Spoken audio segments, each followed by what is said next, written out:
Hey guys, tonight we wander into Verona, a city of bells and whispers, of bright silks fluttering from balconies and candlelight gleaming on cobblestones still wet from the afternoon rain. You can hear the hum of the marketplace below, the rhythm of hooves on stone, the laughter of noblemen who have never known the price of peace. The air smells faintly of oranges and musk, the perfume of a century where beauty and danger shared the same breath. It's the age of the Italian Renaissance, when art, music, and poetry spill through the streets like wine. Painters dream of angels while politicians plot assassinations. Gold gleams and blood glistens beside it. You wouldn't survive an hour here, not because of plague or poverty, but because of the rules.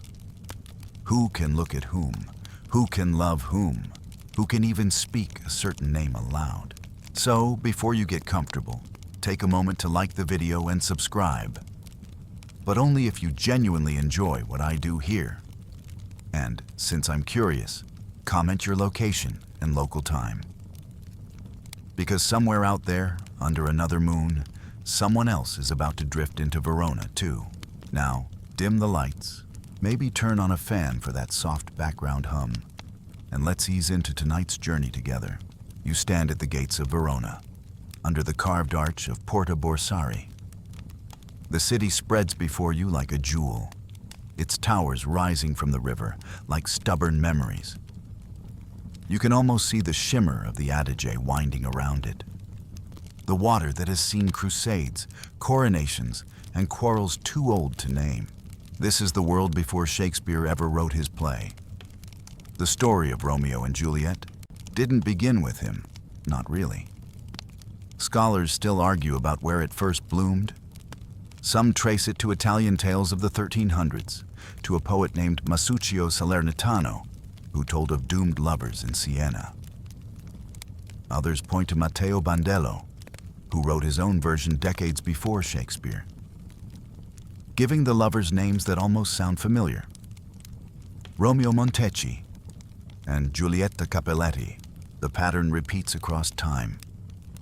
Two young hearts, two proud families, one inevitable tragedy. Like a melody the world can't stop humming. You walk deeper into Verona. The streets are narrow, lined with tall houses that lean toward each other, their balconies hung with ivy. Above you, church bells ring the hour. Solemn, precise, unbothered by human heartbreak. Below, life bustles on. A boy sells figs. A woman argues over cloth. A soldier flirts too loudly. Somewhere, laughter turns into shouting. It's easy to miss the line between joy and violence here. One moment, the square is full of music. The next, it's full of men drawing steel. That's Verona, a city built on love stories and blood feuds. You stop by the marketplace. Piazza delle Erbe. The air buzzes with color. Red awnings flap above stalls of spices, silk, and gossip. Two names ripple through the crowd, again and again, like curses and prayers intertwined. Capulet and Montague, two families, both noble, both ancient, both stubborn as the stones under their feet. No one remembers how their feud began. Some say it started over a duel. Others whisper it began with love. But now it's simply inherited, like property or sin. Children are born into hatred the way others are born into music. You pass a boy carrying a sword twice his height. His hair is dark, his step light, his eyes curious and restless. You don't know it yet, but his name is Romeo. Not yet a lover, not yet a legend, just a dreamer in a city that punishes dreams. At the corner of the square, another scene unfolds. A man argues with a servant over wine. A group of young noblemen tease each other about last night's dance. They all belong to the Capulets, and their laughter cuts through the air like bright glass. One of them, fiery, quick, with a smile that can wound, is Tybalt, Juliet's cousin. He catches the sound of that other name, Montague, and the laughter dies on his lips. The tension is constant, invisible, humming through Verona like the strings of a violin tuned too tightly. Even the prince himself, the city's ruler, has grown weary of it.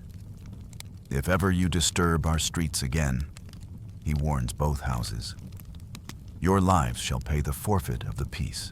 But warnings are like wind in this city. The stones themselves are soaked with pride. As the day fades, the streets grow softer.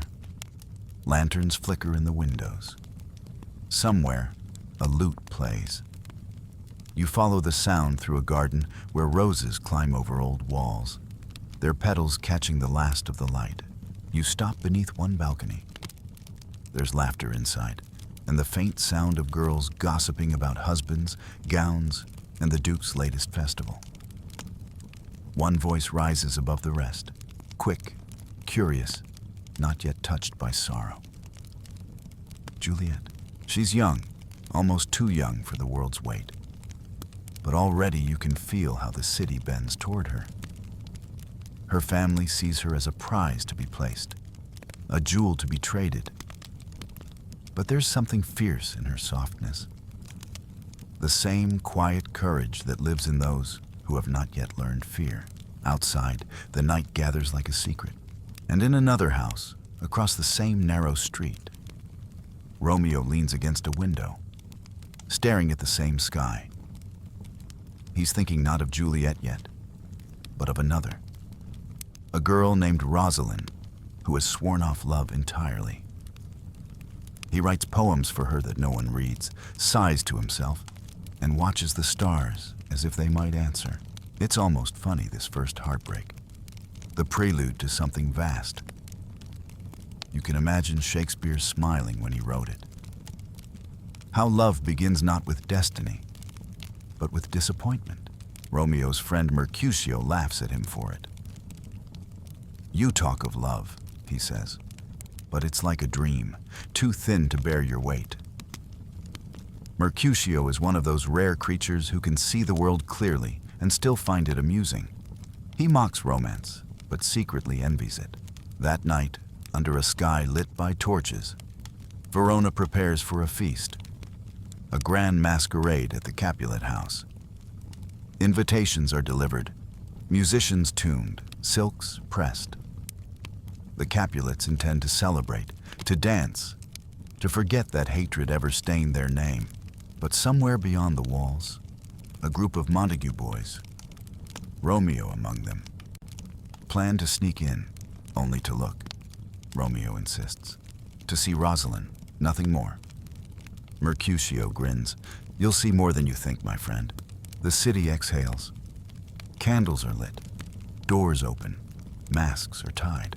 And you, still lingering on that quiet balcony where Juliet's laughter once fluttered through the window, can almost feel the air shift. That invisible tremor in time, that delicate turning point when two stories, long written apart, begin to curve toward one another. The bells toll again. Midnight draws near. And somewhere, in the hum of violins and the rustle of silk, two souls who have never met are about to mistake recognition for fate. The night holds its breath. The night in Verona hums with music. You follow the glow of torches down winding alleys that smell of jasmine, roasted chestnuts, and rain-soaked stone. The Capulet's mansion rises ahead like a cathedral of laughter, its balconies draped with velvet, its courtyard flickering with gold. From every corner, light spills out into the street, and above it all, the moon watches with that same ancient patience it's always had for human folly. You stand near the gate as servants rush past, carrying trays of fruit and wine. Lanterns sway from the trees. The sound of lutes and tambourines dances through the air. Verona has many festivals, but tonight's masquerade feels different, too bright, too hopeful. Maybe that's what tragedy always looks like at the beginning. A celebration that doesn't yet know it's being watched by fate. You slip through the crowd unnoticed. Everyone's masked. Even you could be a Capulet here. Behind you, A small commotion brews. 3 young men, loud and mischievous, sneaking through the gate in borrowed masks. One of them, lean and restless, adjusts his disguise and laughs nervously. Romeo, he doesn't belong here. The feud between Montague and Capulet runs too deep, too old, too absurd. But love, or what he thinks is love, has made him reckless. He tells his friends, Mercutio and Benvolio, that he comes to see Rosaline. The irony is so thick you could almost hear the gods chuckling above the clouds. Inside, the hall shimmers. Tapestries glow in candlelight, and the floor gleams like polished honey.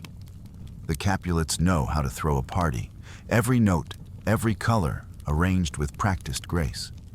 Lord Capulet, gray-bearded and still proud, greets guests with a smile that hides decades of rivalry. Lady Capulet, her gown heavy with pearls, supervises everything with the efficiency of someone who knows that in Verona, beauty and politics share a bed. And then there's Juliet.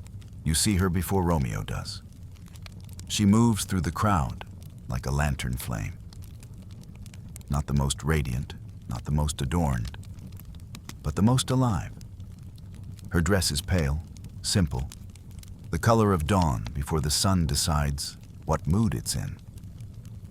She laughs at something her nurse says, her eyes bright with the kind of innocence that doesn't yet know it's precious. The nurse, plump, practical, endlessly talkative, fusses around her like a mother hen. She's been with Juliet since birth, the only person in that house allowed to be honest. Mind your steps, she warns, and mind the eyes that follow you. Juliet rolls her own. Eyes are harmless, nurse. Words are worse. You smile, because she's right. And she's about to learn exactly how dangerous words can be. Across the hall, Romeo has stopped pretending to care about Rosaline. His mask is still on, but his gaze has found something truer, something that knocks the air out of him. Juliet turning just so, the light touching her face like revelation. He whispers to himself, "Did my heart love till now?" The line sounds too perfect, too rehearsed. But that's the thing about youth. It believes its own poetry. He steps closer. The music slows. The room fades until there's only the soft scrape of feet and the rustle of fabric. Juliet notices him, or rather, she feels him, the way one feels a change in the weather. Her heart lifts before her mind can protest. They meet. Not like thunder and lightning, but like 2 notes that suddenly realize they've been part of the same song all along. "Good pilgrim," Romeo says, voice trembling slightly. "Your hand, if I may be so bold." Juliet smiles. For saints have hands that pilgrims' hands do touch. It's flirtation disguised as theology. The kind of verbal fencing that only lovers and poets can manage without blushing. They speak of sin and prayer, of lips as pilgrims seeking absolution. And before either quite understands what's happened, they kiss. It's a gentle, stolen thing. No audience, no announcement. Just the quiet spark of something infinite disguised as curiosity. Historians still argue whether love at first sight exists, but standing here, you can almost believe it does. The moment feels suspended, unreal. Even the air pauses. Then comes the interruption. The nurse returns, scolding, tugging Juliet away. "Your mother craves a word with you, child." Juliet blushes, glances back once, then disappears into the crowd. Romeo stands frozen, dizzy with the impossible joy of what just happened, and the equally impossible truth of who she is. "Who is her mother?" he asks a servant. "Why, the lady of the house," the servant replies. "A Capulet." The word hits like a bell. A Capulet. You can almost hear fate snort in amusement. The boy who mocked his own heart for loving too easily has fallen for the one girl he can never have. Across the room, Juliet learns the same truth. The nurse whispers it to her, shaking her head. "That gentleman you danced with, He's a Montague. Juliet's face goes pale, and then softens into something sadder, wiser. My only love sprung from my only hate, she murmurs. Too early seen unknown, and known too late. It's a line so quiet, it could have been lost to time. Except that every heart since has echoed it in some form. The music swells again. The guests toast. The Capulets smile, oblivious. And somewhere above, the stars adjust themselves, already rearranging into tragedy. You follow Romeo as he slips out of the hall, mask in hand, heart racing. Mercutio teases him for being enchanted by yet another pair of eyes. You'll fall in love with the moon next, he says. Romeo doesn't argue. He barely hears him. The world has changed shape in the space of a single kiss. He doesn't know yet that tonight will end with him climbing a wall, whispering to the darkness, calling for a girl whose name he shouldn't even speak. The street outside is quiet now, the festival winding down. Fireworks fade into smoke. You walk with him under archways and through shadows until he reaches the Capulet's garden. Drawn there not by reason, but by gravity. Above him, a single window glows, and in that light, Juliet appears again. Unaware she's being watched, she leans on the balcony, looking up at the same moon, sighing the same sigh. Romeo breathes her name once, as if afraid it will break the spell. Juliet speaks to the night, not knowing he's there. Oh, Romeo, Romeo, wherefore art thou Romeo? You almost want to laugh at the irony. She's not asking where he is, but why he is. Why he has to be the one name forbidden to her. The world holds its breath again. Two souls separated by inches and centuries of hate. One dream, one danger, one beginning too perfect to survive. And below that balcony, the boy who thought love was just a passing fever now knows it's the only thing real. The garden sleeps under the weight of summer night. You can hear cicadas whispering in the dark. Smell roses heavy with dew. Feel the hush of leaves stirring in a soft breeze that knows more about secrets than any priest. The Capulet mansion looms behind the ivy-covered walls, a fortress of pride and old wealth. But inside this garden, the rules of Verona melt away.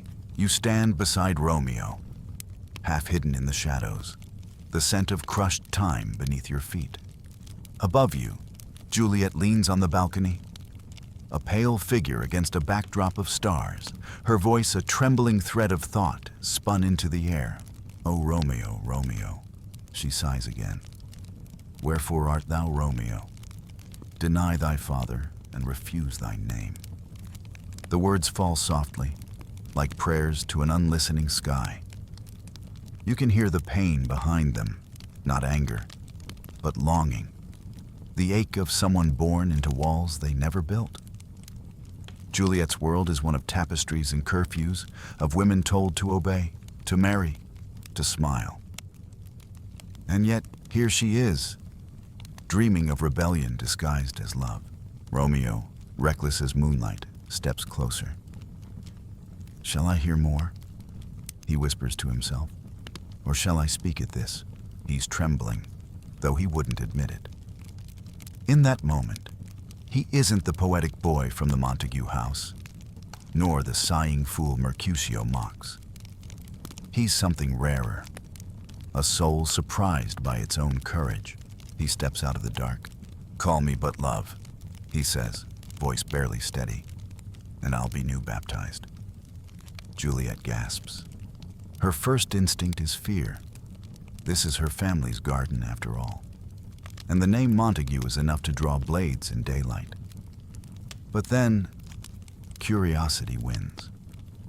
The voice she heard in her dreams now has a body. Who art thou, she asks, that thus bescreened in night so stumblest on my counsel? And the conversation begins, the most famous dialogue in all of love's long, messy history. They speak like two people half in a dream. He swears the moon watches them. She scolds him gently. Oh, Swear not by the moon, the inconstant moon. Their words rise and fall like a tide, both knowing it's dangerous, both unable to stop. There's something oddly modern about it. The way they talk not of destiny, but of choice. Juliet challenges him. If thy purpose be marriage, send me word tomorrow. She's practical even in passion, brave enough to demand sincerity in a world that treats her as an ornament. He promises, he swears, he calls her his life. It's worth pausing here to remember that in Shakespeare's day, the real city of Verona had already turned the legend of the lovers into a cautionary tale. Historians aren't even sure whether the families existed. Some say the Montecchi and Capuletti were borrowed from Dante's Divine Comedy. Others claim they were real nobles whose feud bled across generations. But the truth, as always, dissolves into the poetry. Because standing in this garden, you realize it doesn't matter who they were. It only matters that they were. The night thickens around them, and they stand in that fragile moment where love and time forget to move. Juliet's nurse calls from inside, her voice half a scold, half a lullaby. Juliet? Anon, good nurse. Juliet answers, unwilling to break the spell. They part reluctantly. Good night, she whispers. Parting is such sweet sorrow that I shall say good night till it be morrow. You watch her disappear behind the balcony's pale curtain. The light dims. The world feels suddenly colder. Romeo lingers, dazed. He looks at the empty window as if it's a doorway to heaven. Sleep dwell upon thine eyes, he murmurs. Peace in thy breast. You can almost hear Shakespeare himself smiling through those words. The playwright who understood that love always sounds like prayer when spoken by the young. But even prayers need witnesses. And tomorrow, the lovers will need an ally.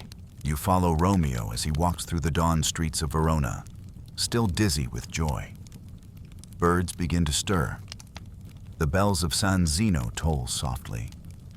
He makes his way to the small, cool chapel of Friar Lawrence. The friar is a strange man, half scientist, half philosopher, more comfortable among herbs than humans. His cell smells of mint and chalk, dried flowers and old parchment. He greets Romeo with mild surprise. Good morrow, son. What early tongue so sweet saluteth me? Romeo, still flushed, confesses everything.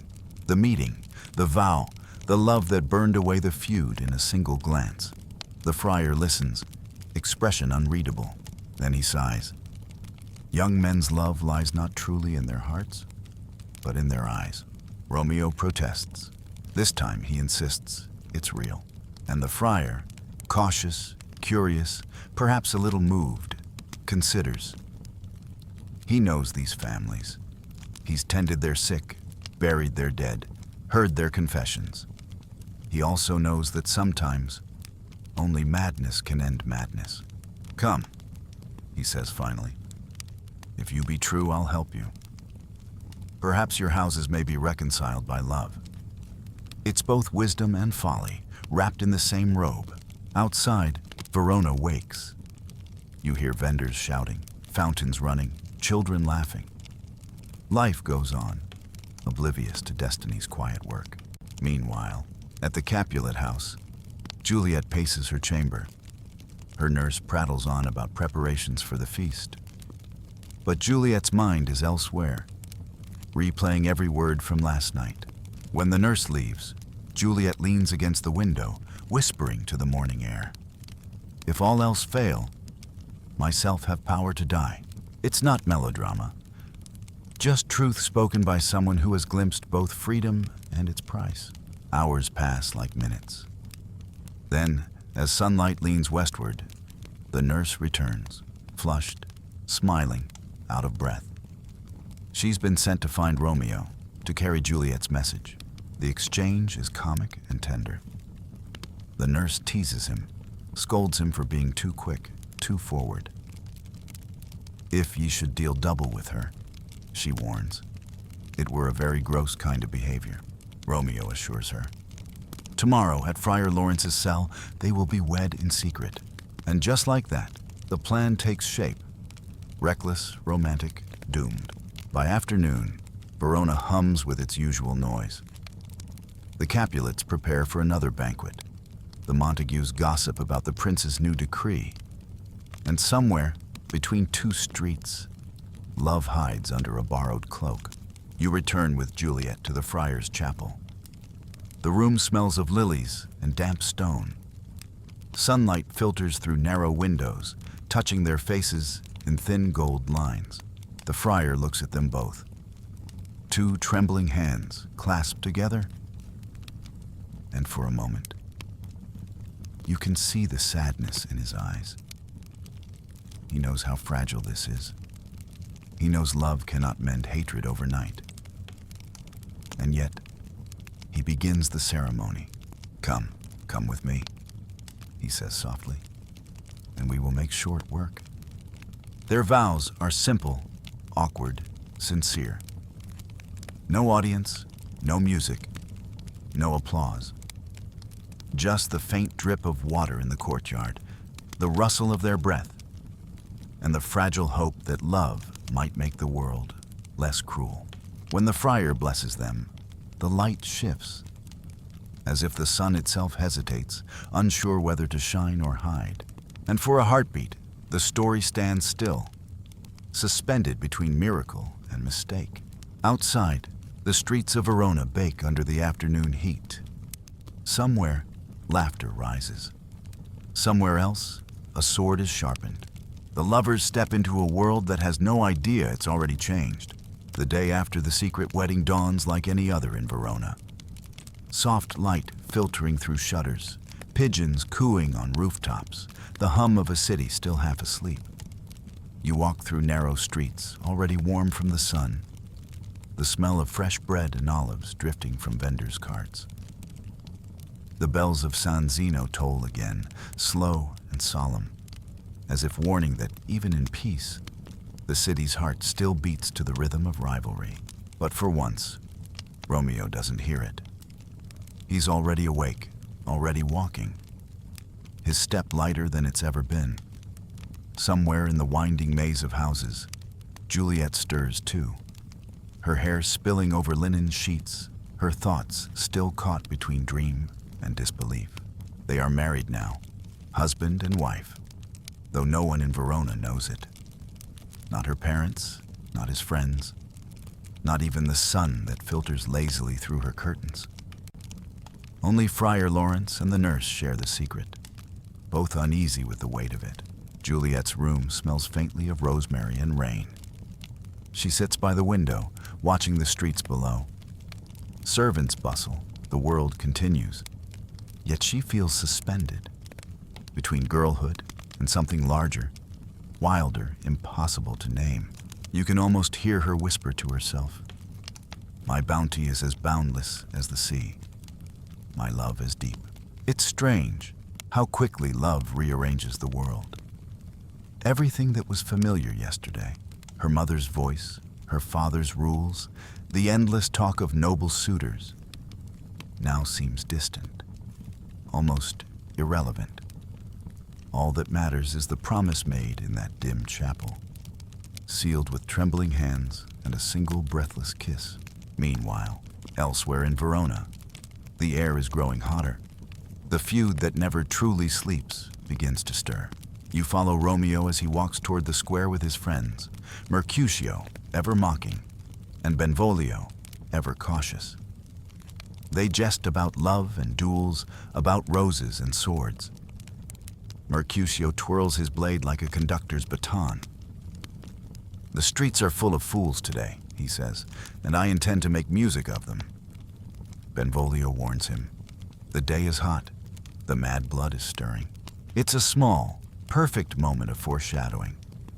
One Shakespearean scholars still point to. Proof that fate always gives fair warning before it strikes. And strike it will, because as laughter fades, another group enters the square.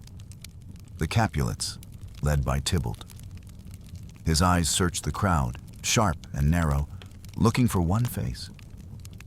He's heard about last night's masquerade, about Montague's daring to dance under his uncle's roof. He wants satisfaction.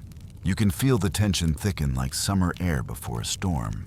"Gentlemen, good den," Tybalt says with mock politeness. "A word with one of you." Mercutio grins, playing the fool, but his hand rests on his sword. A word and a blow, perhaps?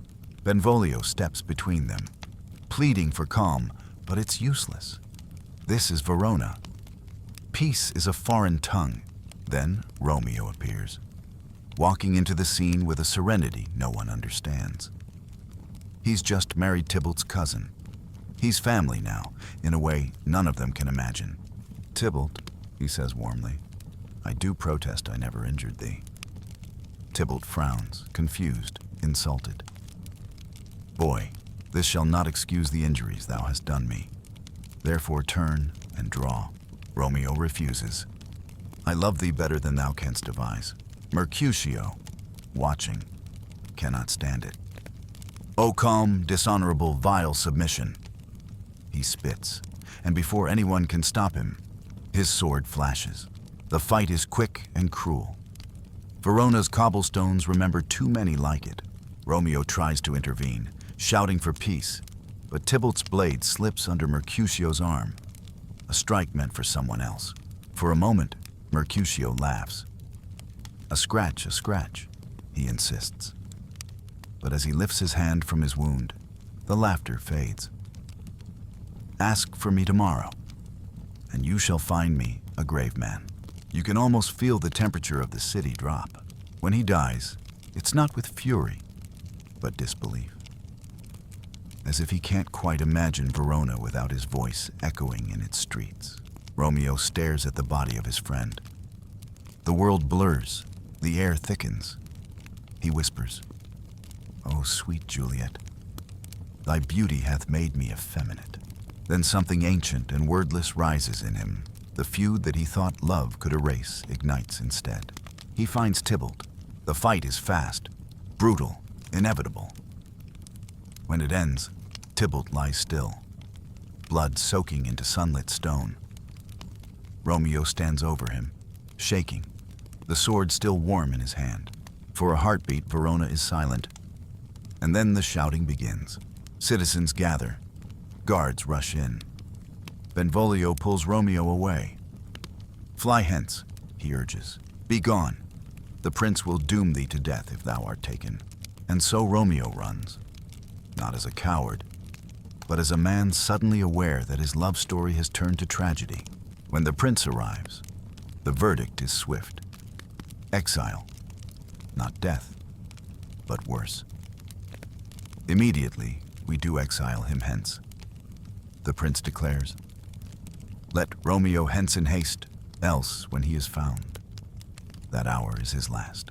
The crowd disperses. The sun dips low. Verona bleeds into twilight again. You follow the friar back to his cell, where Romeo hides, broken and furious. "Ha! Banishment!" he cries. "Be merciful. Say death." The friar tries to comfort him. "There art thou happy," he insists. "The world is broad and wide, but Romeo sees no world beyond Juliet." "There is no world without Verona walls," he says. "Purgatory, torture, hell itself." And across the city, Juliet receives the news. At first, she believes Tybalt dead, Romeo alive. Then the truth comes. Romeo has killed her cousin. Her heart fractures, but does not break. "Shall I speak ill of him that is my husband?" she whispers to herself. Love, it seems, can hold contradictions the way stone holds sunlight. Briefly, beautifully, until it burns. The nurse, loyal as ever, arranges a final meeting. That night, under the same pale moon that watched their first kiss, Romeo climbs once more to Juliet's chamber. It's a quiet scene. No poetry, no pretense. Two lovers in the fragile calm between storms. Their words are half whispers, half tears. Wilt thou be gone? She asks as dawn begins to gray the window. It was the nightingale and not the lark, he says, desperate for one more minute. But the lark sings anyway. Time, cruel and precise, moves on. They kiss, not as children playing at romance, but as two people who finally understand the cost of it. When he leaves, she stands at the window, watching him vanish down the narrow street. Methinks I see thee now, she says softly, as one dead in the bottom of a tomb.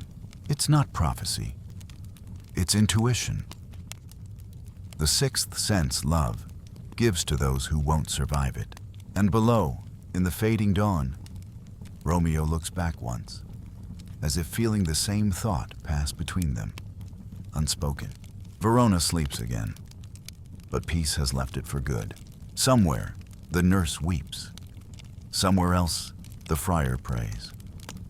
The prince sighs, the Capulets rage, the Montagues mourn, and in the space between all those hearts, two young lovers cling to the last moments of light, unaware that the dark has already begun to fall. Morning comes heavy over Verona, pale light filtering through the mist that rises from the river. The city feels quieter now, not peaceful, but stunned. A duel in daylight has shaken its rhythm. Tybalt, the pride of the Capulets, lies buried. Mercutio, the laughter of the Montagues, has gone silent. The streets that once sang with gossip now whisper with fear. You walk along those cobblestones, feeling the aftertaste of violence still clinging to the air. Every doorway hums with rumor. Women murmur behind shutters. Men shake their heads and speak in half sentences. Did you hear? The prince himself decreed. Banished, not dead, but banished. Romeo is gone, exiled to Mantua. A punishment meant as mercy, but to him, it might as well be execution. Verona is his world, and Juliet its sun. Without her, exile is a kind of slow dying. You follow him now, traveling the long road that winds out of the city. He rides alone, hood drawn, the smell of dust and pine thick in the air. Every hoofbeat echoes like a heartbeat trying not to stop. The hills rise and fall, green and gold beneath the early light. But he doesn't see them. His mind is still in Verona, replaying every moment, the fight, the blood, the trembling dawn where he kissed Juliet goodbye. He still feels her hand in his. I'll send thee word, she had promised. No distance shall divide us. And he had believed her, because belief is the only weapon love gives the banished. Back in Verona, the Capulet house is wrapped in mourning, though pride won't allow grief to appear too tender. Lord Capulet paces his halls, muttering about vengeance and family honor. Lady Capulet sits in silence, fanning herself mechanically.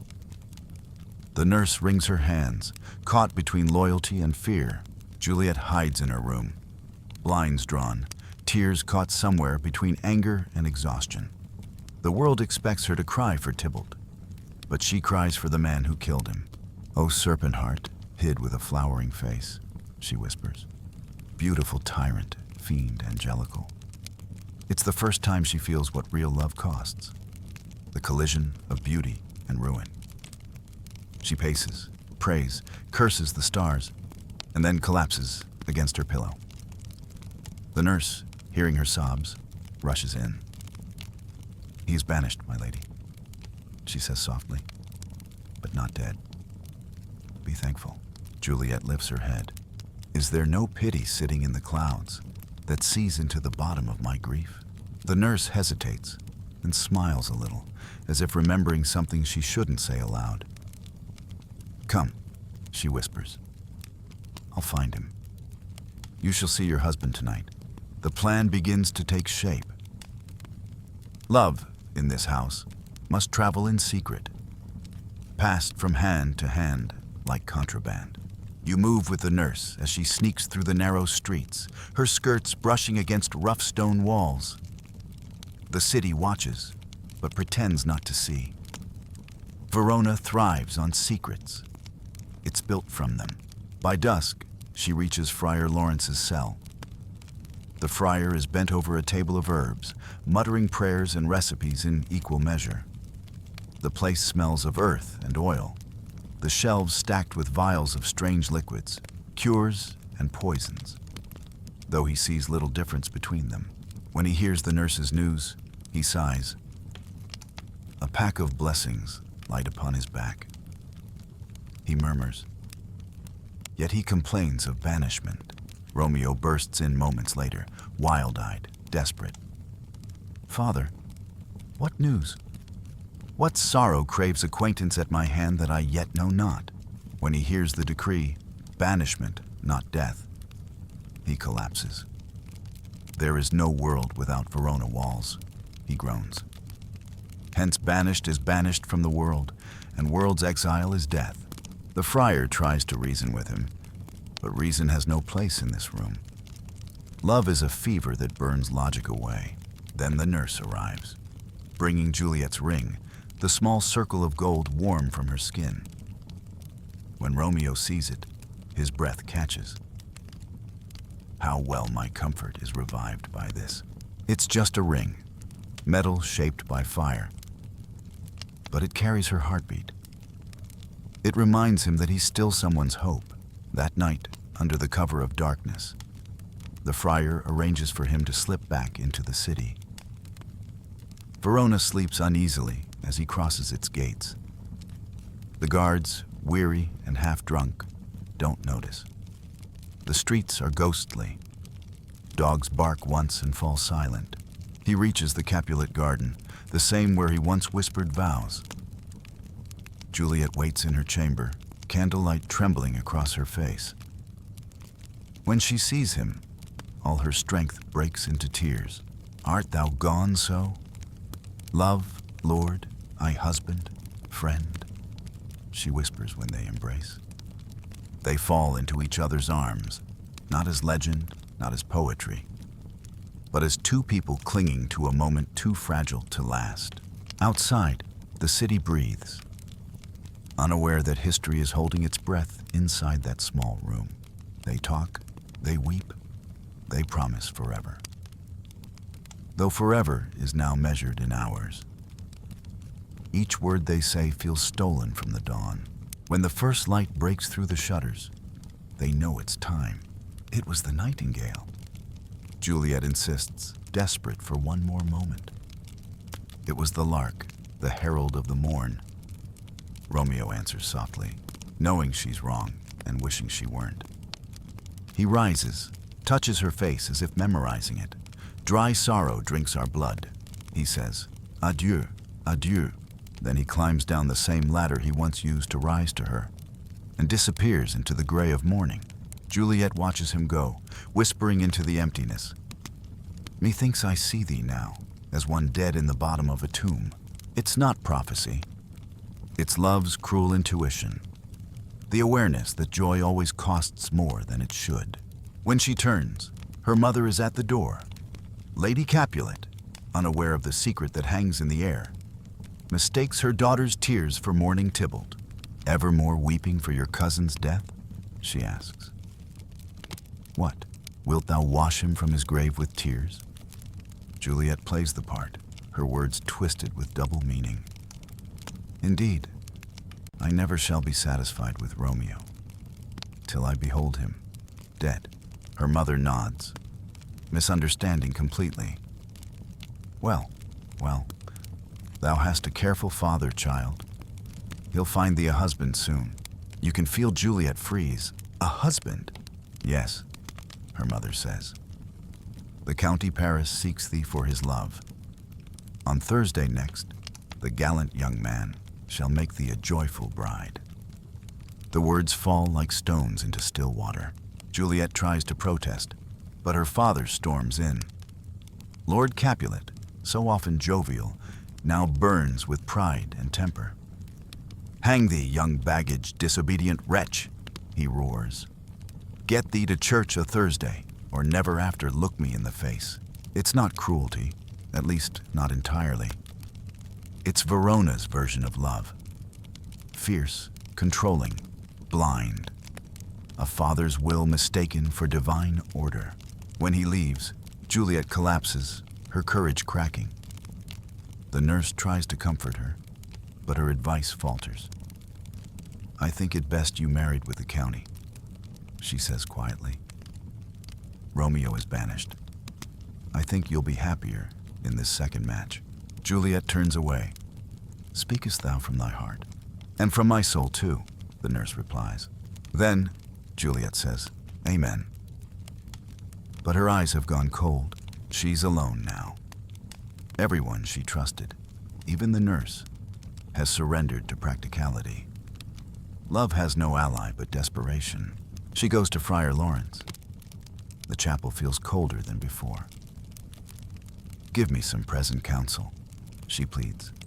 Be not so long to speak. I long to die. The friar looks at her. This girl who once blushed to speak her heart, and sees something steel hard behind her tears. If thou darest, he says slowly, I'll give thee remedy. He opens a small chest, revealing a vial of pale green liquid. Take thou this vial, he instructs, and this distilled liquor drink thou off.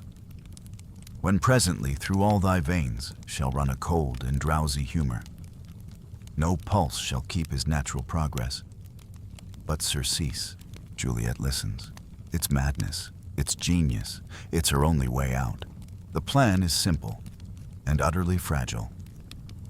She will drink the potion, fall into a death-like sleep, be buried in the Capulet tomb, and wake after 42 hours.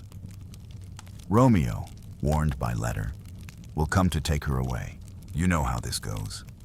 Every story built on timing eventually runs out of time. Still, Juliet nods. Give me. Oh, tell not me of fear. She takes the vial and leaves, her steps sure, her heart wild, as she disappears into the crowded streets. The friar looks after her and whispers, almost to himself, Uneven is the course. I like it not. He's right, but love has already chosen its path. One narrow as a dagger's edge, one that leads, inevitably, toward a tomb. Night gathers early that evening, heavy with thunderclouds that never quite release their rain. Verona's streets gleam with the residue of stormlight. The Capulet house glows at its center, a candlelit island of wealth, duty, and delusion. Servants rush through corridors. Musicians tune their lutes for a wedding that should never happen. Outside Juliet's door, her mother and nurse speak in hurried whispers about fabrics and feast guests. They mistake excitement for happiness, as people often do. Inside her chamber, Juliet sits alone, the vial of green glass glinting faintly in her hand. The room smells of roses and iron. Every heartbeat feels loud enough to betray her secret. You can feel the weight of it too. That soft tremor between love and fear, between choice and surrender. She looks around the room, her eyes lingering on every object she's ever known. Her cradle, the tapestry of her mother's youth. The window where she once watched the stars and thought the world kind. All of it feels like a foreign land now. Section 7. The tomb is silent except for the echo of Juliet's breath returning. The sound is small at first, like the faint exhale of wind through a shutter. But in that stillness, it feels immense. The torch flickers, its light spilling across stone and shadow. You can almost see the pulse return to her throat, fragile as a moth's wing. She opens her eyes, blinking against the dim. The scent of myrrh and damp limestone fills her lungs, and for a moment, she doesn't remember where she is. The last thing she recalls is the friar's hand, the vial's cold touch, and the burn of determination in her chest. Then she remembers the potion, the plan, the promise. Her voice is hoarse when she speaks. Where is my Romeo? But there's no answer, only the hollow drip of condensation somewhere in the dark. She sits up, the shroud falling from her shoulders. Her limbs are heavy, the air too thick. The torch burns low, its light catching something metallic nearby. A ring? A buckle? A vial? Then she sees him. Romeo lies at her side, as if merely asleep. His head rests against her hand, his hair damp with sweat, his face turned toward hers as though even in death, he sought the comfort of her nearness. For a heartbeat, she believes he's only resting. Husband, she whispers. Love? But when she touches him, the truth enters her fingers like ice. His skin has lost its warmth. The poison vial lies open beside him, the last drop still clinging to its lip. She picks it up, her reflection bending in the glass. Oh, churl, she says, her voice trembling. Drunk all, and left no friendly drop to help me after? Her sobs echo against the stone. The friar bursts through the door then, robes flaring, the smell of earth and candle wax trailing him. His torch shakes. Juliet, he calls. I hear some noise. Arise, my lady. Thy husband lies dead, and Paris too. Come, I'll dispose of thee among a sisterhood of holy nuns. Juliet doesn't move. She only looks at Romeo, her expression calm in a way that frightens him. Go, get thee hence, he pleads, hearing footsteps outside, guards, servants, the approach of discovery. I dare no longer stay. But she doesn't even look up. Go, get thee hence, she says softly, for I will not away. The friar hesitates, torn between duty and fear. Then he flees. His footsteps fade down the hall, leaving the tomb quieter than before. Juliet kneels beside her husband. What's here? A cup, closed in my true love's hand? She presses her lips to his. Poison, I see, hath been his timeless end. She feels the faint, bitter taste against her tongue and smiles through her tears. Oh, happy dagger, she whispers, finding the small blade at his belt. This is thy sheath. There rust, and let me die. The dagger flashes once, quick and merciful. Her body folds against his, her head resting where his heart once beat. The torch burns out, and for a moment, the world is utterly still. Then the noise returns. Boots, shouts, the clang of metal. The guards have come, led by the prince and both families, summoned by panic and rumor. They enter the tomb, torches blazing, their light washing over the bodies of the two lovers. For a heartbeat, no one speaks. Then Lady Capulet screams. Lord Montague follows, his face pale as parchment. The prince lifts his hand, silencing them all. His voice trembles, not with anger, but with exhaustion. Where be these enemies? Capulet, Montague. See what a scourge is laid upon your hate, that heaven finds means to kill your joys with love. Capulet turns, sees Montague, and for once there's no fury in his gaze, only recognition. Oh, brother Montague, give me thy hand, he says. This is my daughter's jointure, for no more can I demand. Montague nods, tears streaking his beard.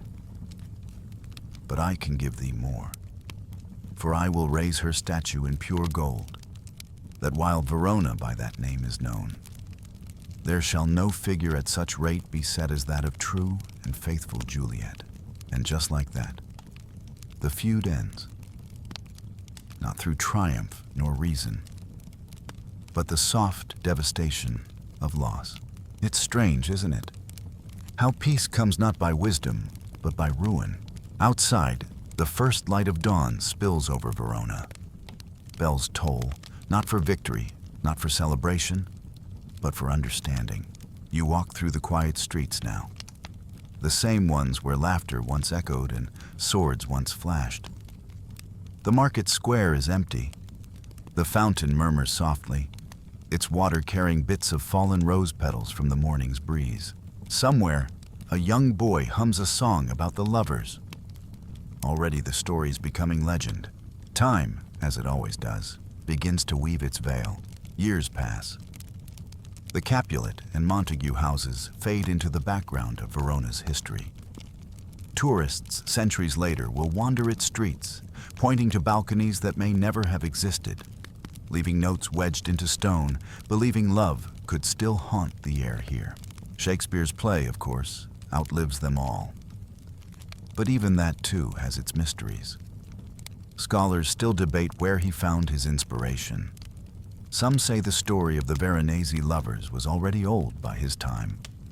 A tale passed from Italian poets to English translators until it found the right hand to immortalize it. Others think he rewrote it entirely, reshaping history into myth. It hardly matters now, because what endures isn't the accuracy, it's the ache, the human familiarity of it, the way the story makes you feel like you've known them both all along. You walk past the tomb once more, now quiet. Flowers left by strangers. The marble plaques bear their names, the letters softened by time. Pigeons perch along the lintel. The air smells faintly of wax and stone dust. Some tourists speak softly, out of respect. Others take pictures, their cameras clicking like raindrops. None of them know that the real tragedy isn't just the deaths. It's how easily the world forgets what caused them. The feud, the pride, the silence, the failure to listen. Even now, centuries later, those things still live outside the tomb. And yet, there's also beauty in what remains. The lovers, however briefly, changed the story. They taught Verona that peace is possible. They taught the world that love, even doomed, leaves light behind. It's said that on certain nights, when the wind drifts through the old Capulet garden, you can still hear faint laughter. Two voices, young and unburdened, whispering in the dark. Perhaps it's just wind through ivy, or perhaps it's memory refusing to end. You linger there a while, the moon rising over Verona, soft and silver, its reflection shimmering on the Adige River. The bells toll again, low and slow, and you realize something gentle, almost comforting. The story isn't really about death at all. It's about the moments before, the hope that refuses to die, the courage to choose love in a world built on hate, the quiet defiance of two people daring to dream that they might rewrite their fate. Juliet once said, "My bounty is as boundless as the sea." Maybe it still is. Maybe it always will be. You close your eyes. The air is warm. The city sighs. And in that sigh, the centuries blur. Verona sleeps. The lovers rest. And somewhere, beyond the reach of tragedy, they finally get their morning. She thinks of Romeo. The warmth of his hands, the sound of his breath in the dark, the way he said her name, as if it were a prayer he didn't quite believe he deserved to speak. She thinks of what the friar told her. 42 hours of sleep, then awakening to a new life. 42 hours. So much can go wrong in that number. She hesitates. What if this mixture do not work at all? She whispers to herself. Shall I be married then, tomorrow morning? Her hand trembles. She paces. What if it be a poison, which the friar subtly hath ministered to have me dead, lest in this marriage he should be dishonored? Her thoughts spiral. How if, when I am laid into the tomb, I wake before the time that Romeo come to redeem me? You can almost feel her breath quicken. The imagination of suffocation, of waking among corpses, the smell of death thick in the air. And yet, she doesn't falter long. I will not entertain so many fears, she says finally, voice steadying. Love, give me strength, and strength shall help afford. Then, without another word, she raises the vial, looks toward the sky as if daring heaven itself to object, and drinks. The liquid touches her tongue, sharp and bitter. A shiver runs through her body.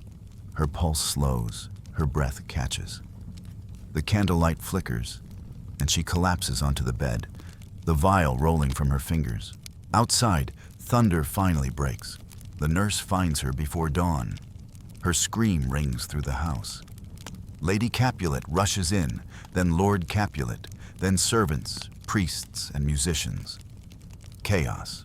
My child, my only life, Lady Capulet wails. Lord Capulet, his face pale as ash, chokes out words between disbelief and denial. Death lies on her like an untimely frost upon the sweetest flower of all the field. And for the first time in this story, you almost pity him. Even the nurse, usually so full of chatter, can only sob. "Oh, lamentable day," she moans. "Oh, woeful time." The musicians, awkward and frightened, stand by their instruments. One mutters something about irony, how they were to play a wedding march but must now play a dirge. The line, barely noticed, is one of Shakespeare's strangest gifts. Tragedy wrapped in ordinary talk. The friar arrives, his face pale but composed. He knows the truth, but can't reveal it. Instead, he says the words expected of him. Heaven and yourself had part in this fair maid. Now heaven hath all. The family, broken and exhausted, prepares her body for burial. They dress her in white, place rosemary in her hands, and lay her in the family tomb, a vaulted stone chamber beneath the church, where generations of Capulets sleep in uneasy silence. Torches flicker, mourners whisper, the door closes, and the city moves on, as cities always do. The next morning, Friar Lawrence sends his messenger, Friar John, to Mantua with the letter that will save 2 lives. It explains everything: the potion, the plan, the timing.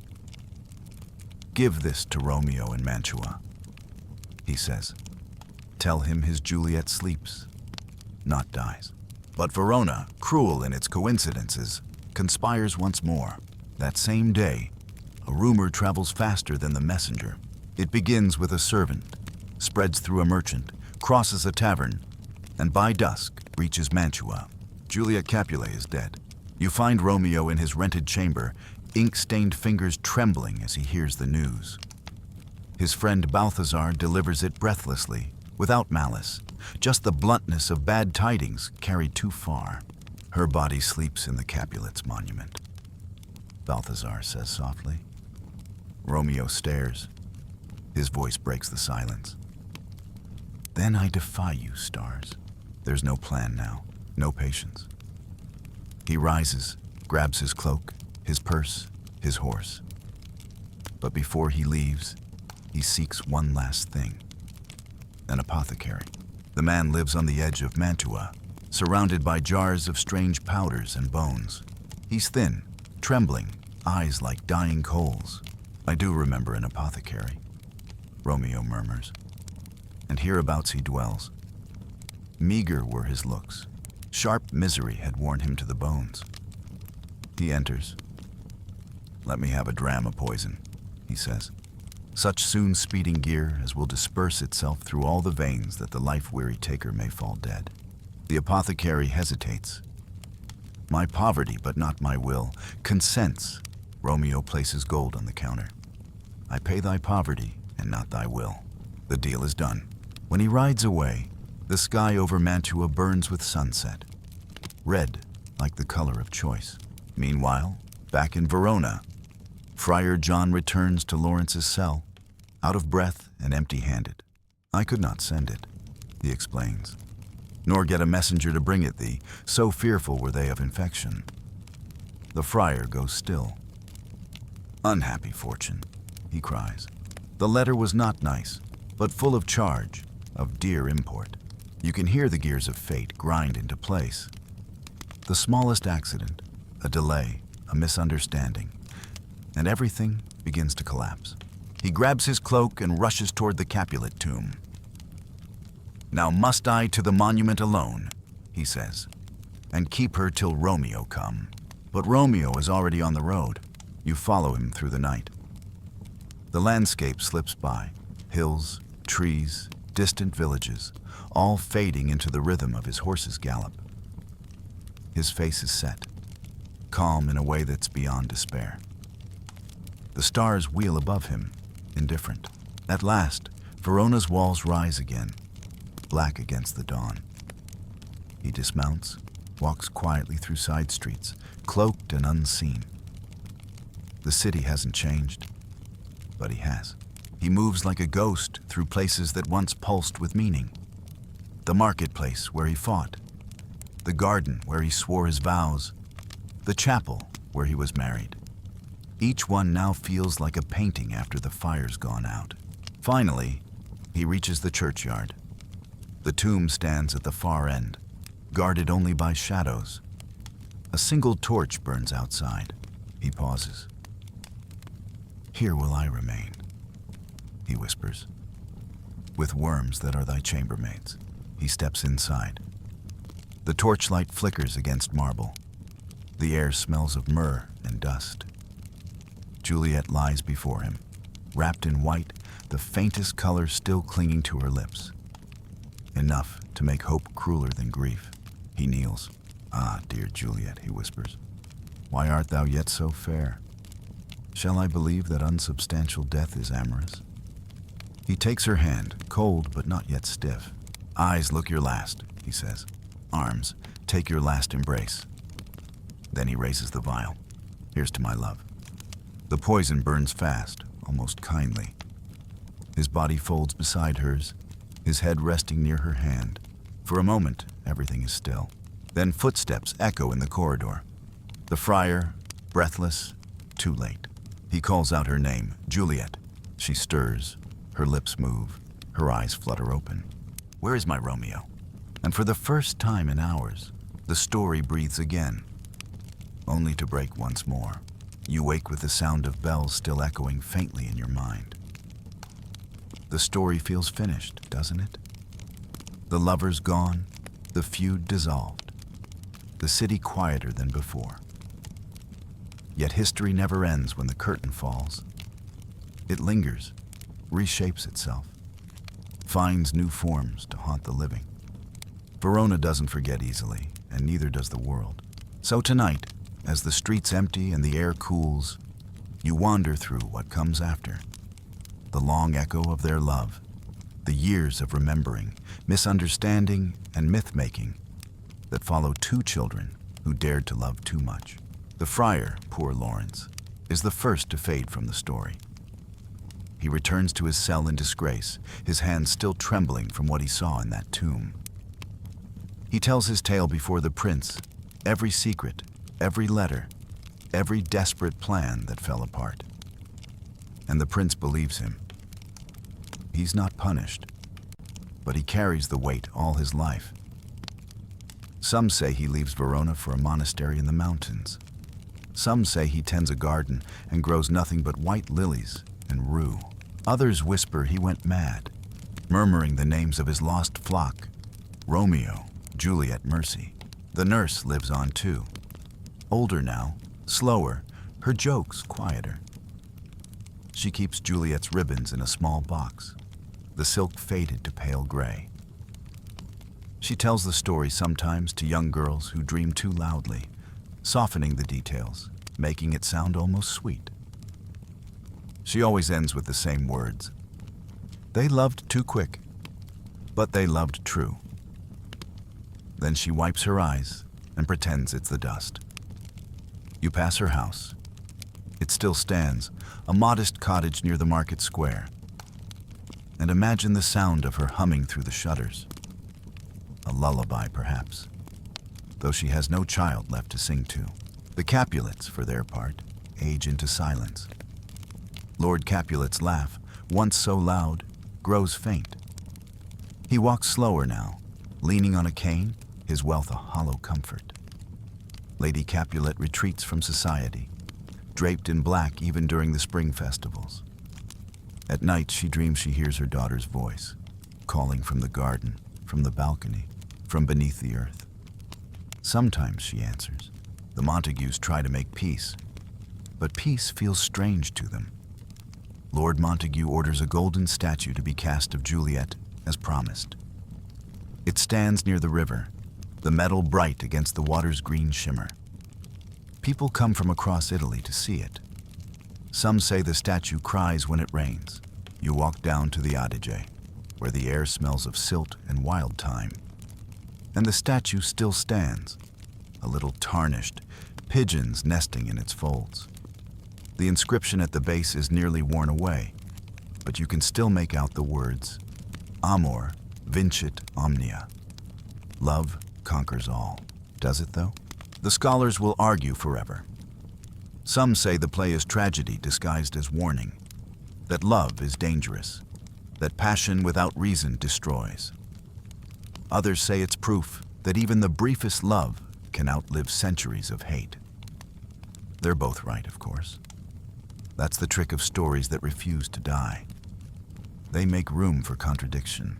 You linger by the river, and for a moment, the wind changes. The bells of San Zeno toll again, deeper now, almost mournful. You imagine Shakespeare himself hearing those bells centuries later, far away in London, their echo reaching him through a translation or a traveler's tale. He sits in the Globe Theatre, quill in hand, turning the old Italian legend into something larger. His Verona is not the Verona of history. It's a dreamscape built of moonlight and masks, laughter and laments. He gives the lovers voices that sound like music and hearts that beat too fast to last. He takes their story and turns it into the language of forever. It's strange to think about, the way fiction outlives its truth. In the real Verona, no one remembers the exact year of their deaths. No tombstone carries their true names. And yet, thousands of miles away, their story grows, changes, becomes more alive the longer it's told. You cross the bridge, the stones still slick from the day's drizzle, and wander into the older quarter of the city. The houses lean close together, the alleys narrow and echoing. Somewhere behind those walls, a group of actors rehearses a scene. Juliet on her balcony, Romeo beneath. The words are the same, but each time they sound different. This version is softer. Juliet laughs more. Romeo stumbles over his lines. The friar forgets his cue and the nurse improvises wildly, making the audience chuckle. When they reach the ending, the director sighs. Too heavy, he says. Let's leave them alive tonight. And for a few minutes, they are. The city has a way of doing that. Resurrecting its ghosts, letting them walk its streets again. You see them in every young couple who stops beneath a balcony to kiss. You hear them in the songs of buskers under the arches, in the laughter spilling from cafes after sunset. Verona has built an entire industry around remembrance. There's Juliet's house, where a bronze statue waits for tourists to touch her right breast for luck. There's Romeo's supposed home, quieter, humbler, less visited.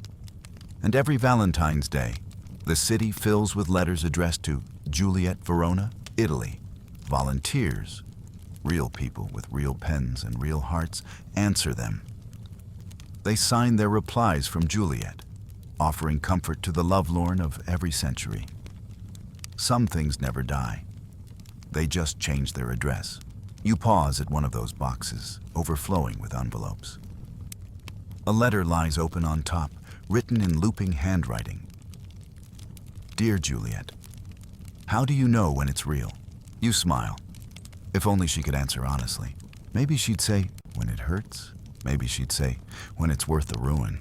Or maybe she'd just smile sadly and let the question hang, like she always has. You leave the courtyard and wander into the hills above Verona, where the city stretches below like a mosaic of gold and stone. The Adige curves through it like a silver ribbon. The bells fade behind you. The wind tastes faintly of olives and dust. It's quiet here, far from the tourist noise.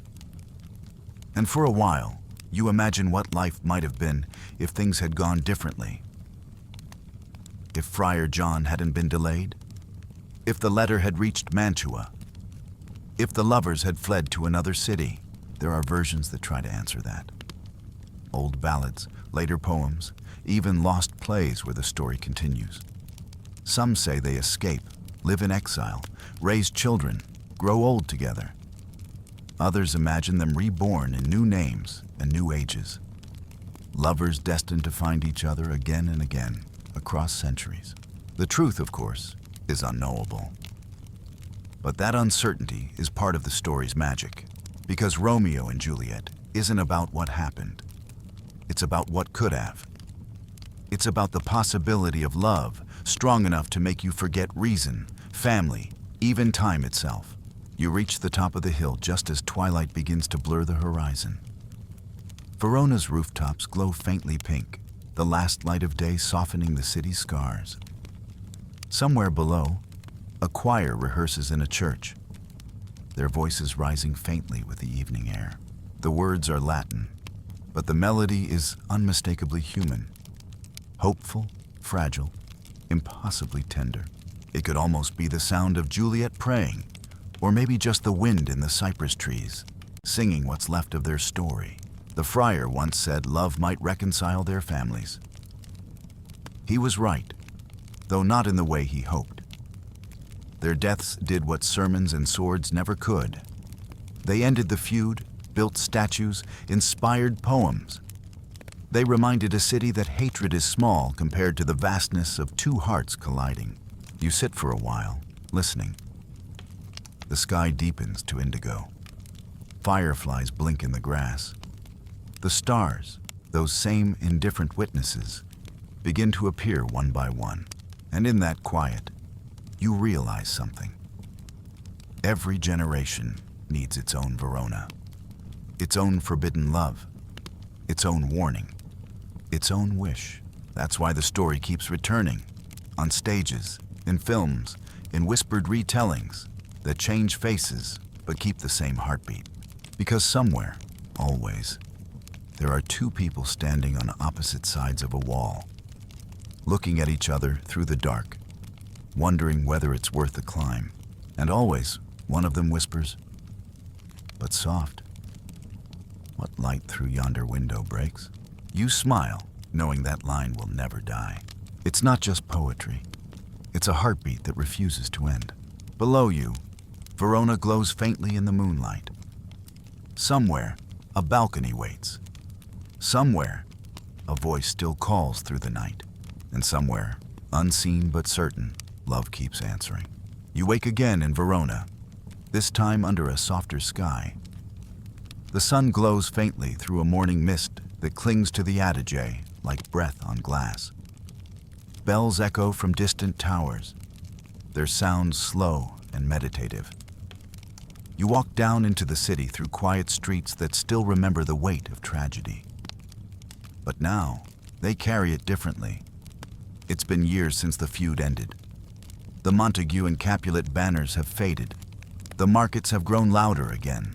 The same streets that once ran red now run bright with flowers and trade.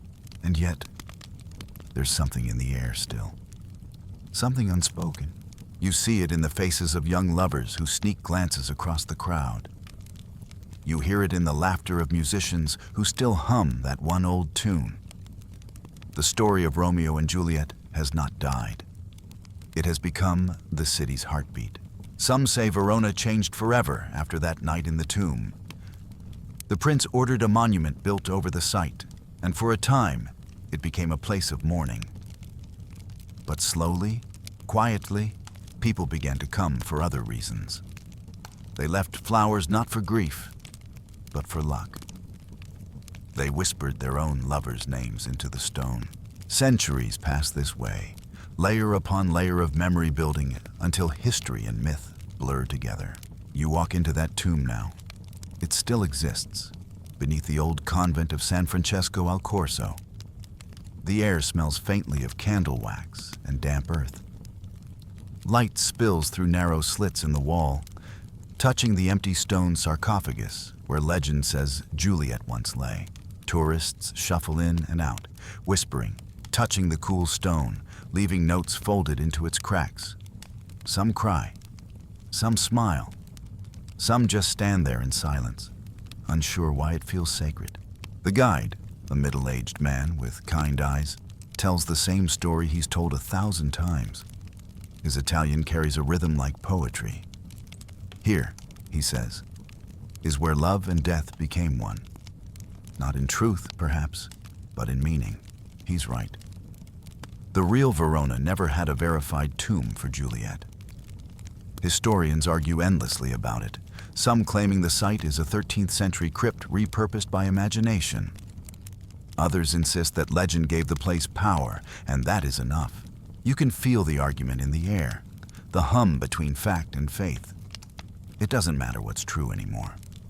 The story has rewritten reality. You linger there, listening to the faint scratch of pens.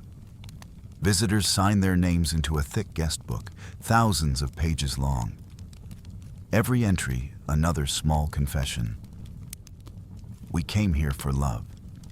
We came here for hope. Outside, the courtyard glows gold with morning light. Ivy climbs the walls, and somewhere, a violinist plays an old Italian waltz. The melody slips through the air like smoke. Melancholy, romantic, faintly amused. You walk toward Via Capello, where Juliet's house waits, a small medieval structure tucked behind an iron gate.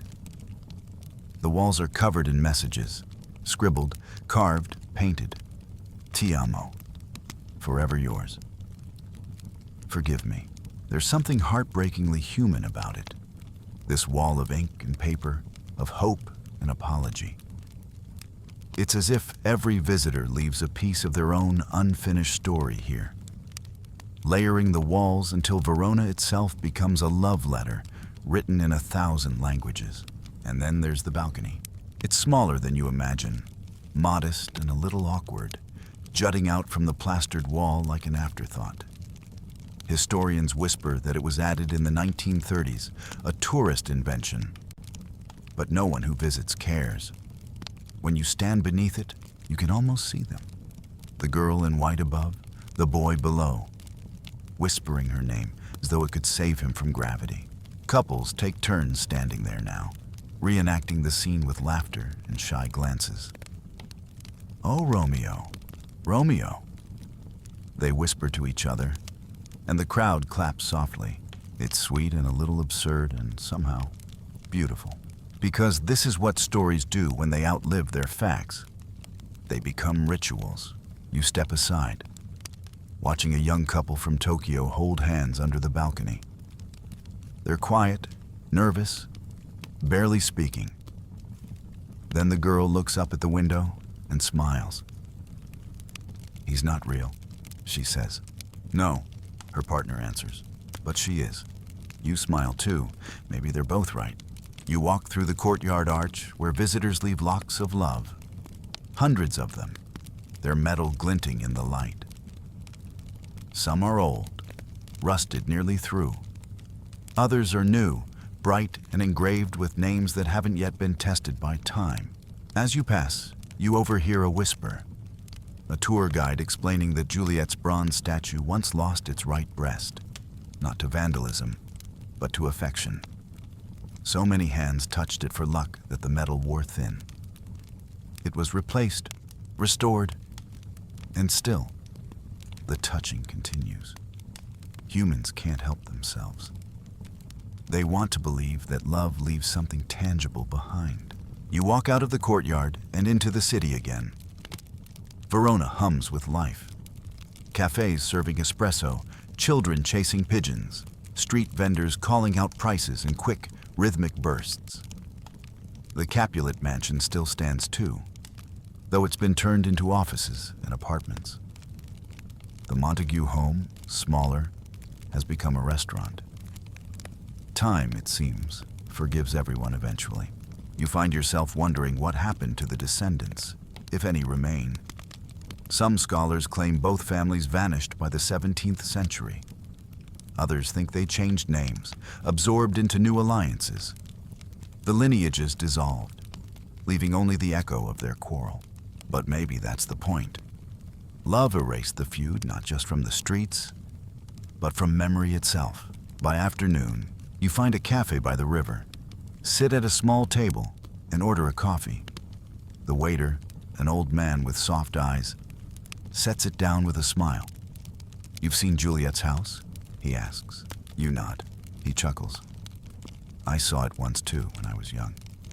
Brought my wife there before we were married." He pauses, glancing at the ring on his hand. "She's gone now. But sometimes I still walk by, just to hear the voices." "Voices?" you ask. He smiles. "Yes, the ones that don't stop talking, even after they're gone." You sip your coffee, watching sunlight dance on the water. The breeze smells faintly of oranges and history. The old man continues. "We Italians don't think of it as a sad story, you know. Not anymore. It's not about death, it's about courage. To love anyway. To love in spite of the world. And suddenly, that feels right. The tragedy isn't that they died, it's that most people never live as fiercely as they did. When evening falls, you wander back toward the theater district. The Arena di Verona, older than Shakespeare himself, glows under torches and floodlights. A crowd gathers for an open-air performance of Romeo and Juliet. You sit among them. The stone seats are cool against your back. The orchestra tunes, 100 strings sighing as one.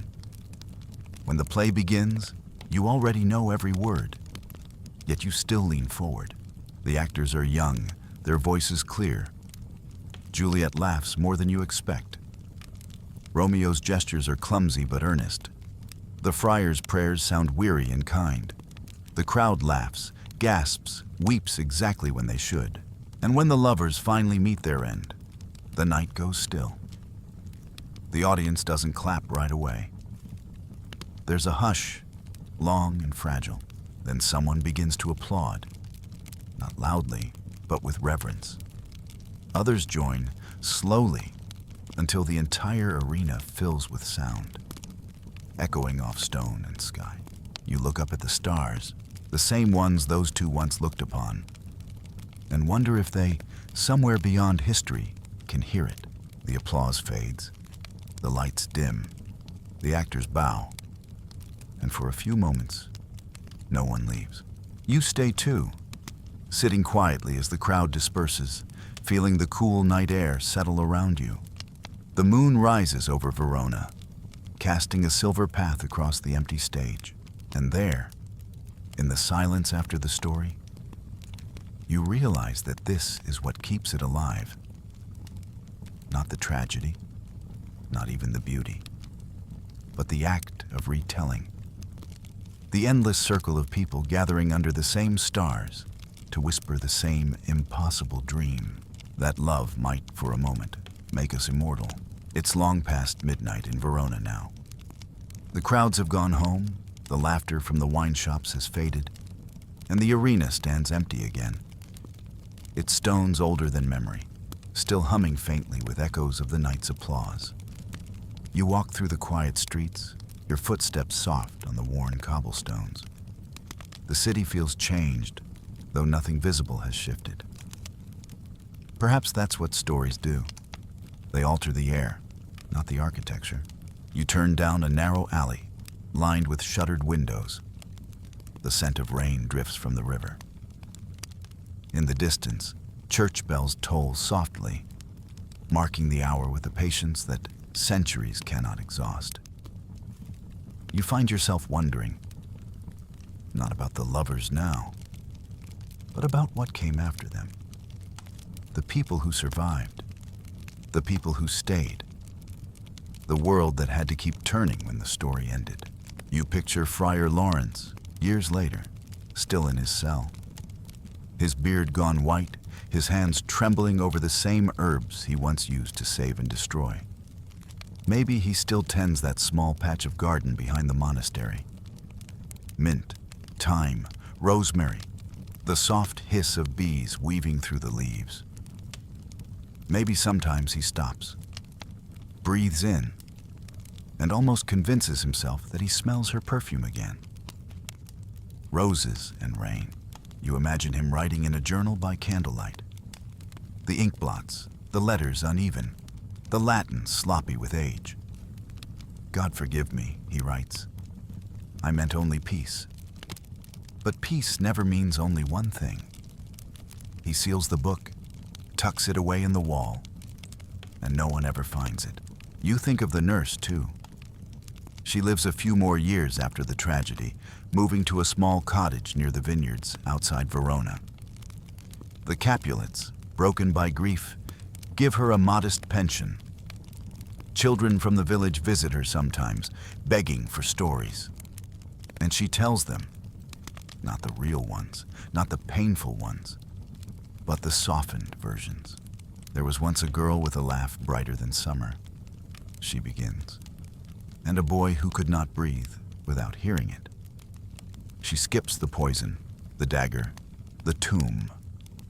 Instead, her tale ends in a small house by the sea, where the couple grows old together, their love ripening like fruit left too long in the sun.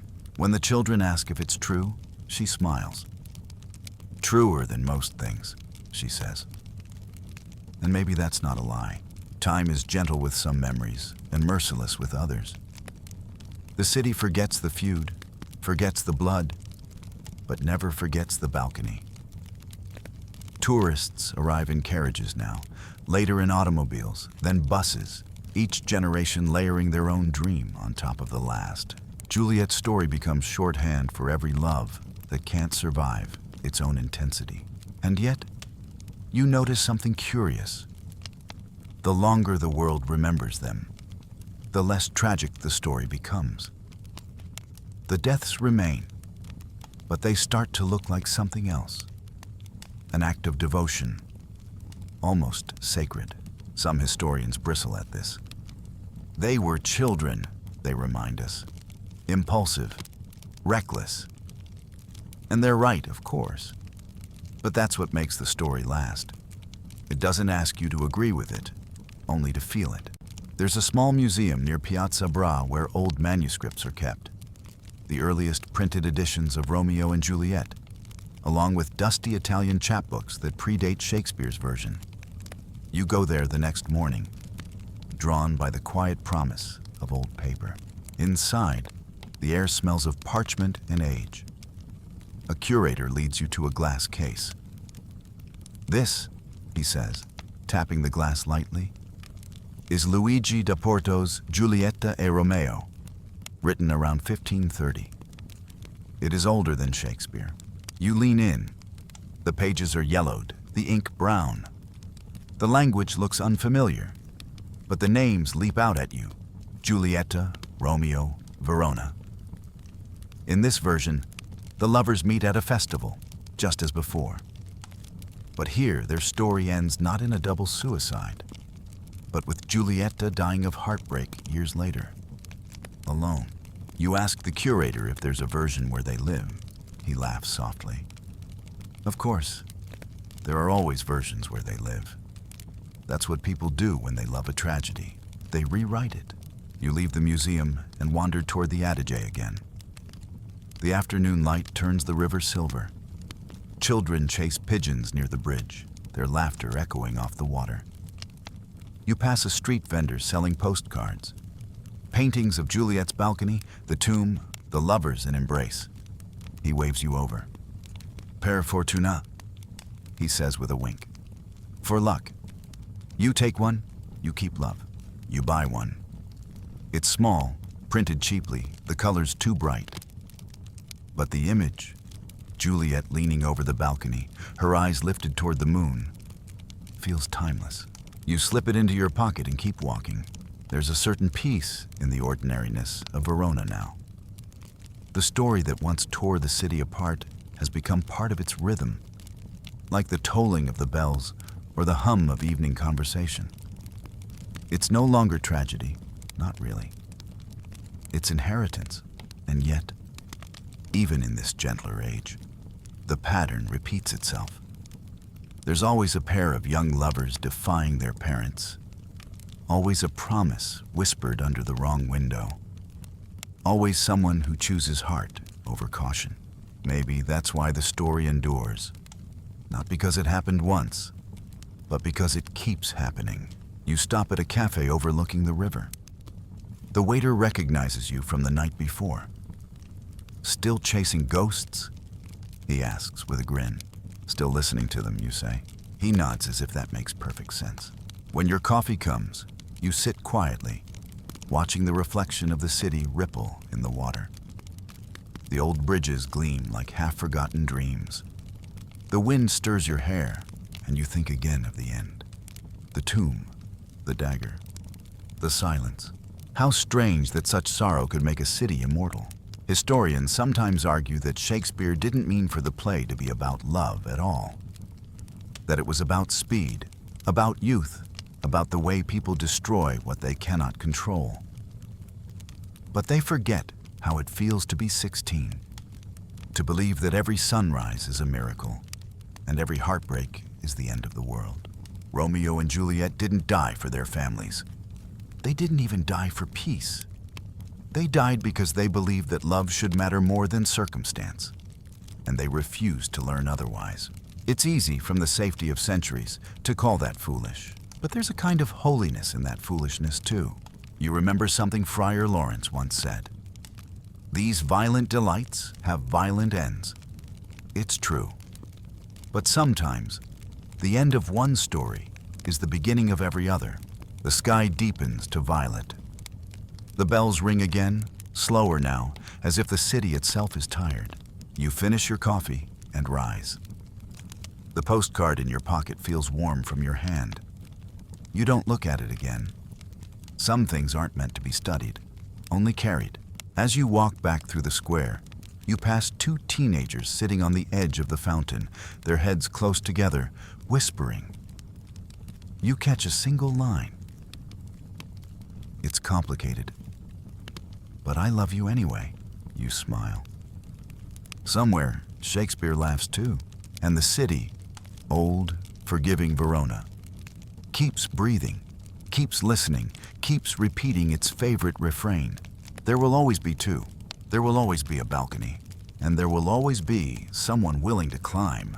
Morning returns again, slow and golden, washing Verona's rooftops in pale warmth. The bells of Santa Anastasia toll softly, birds scatter above the river, and the smell of espresso drifts through narrow streets.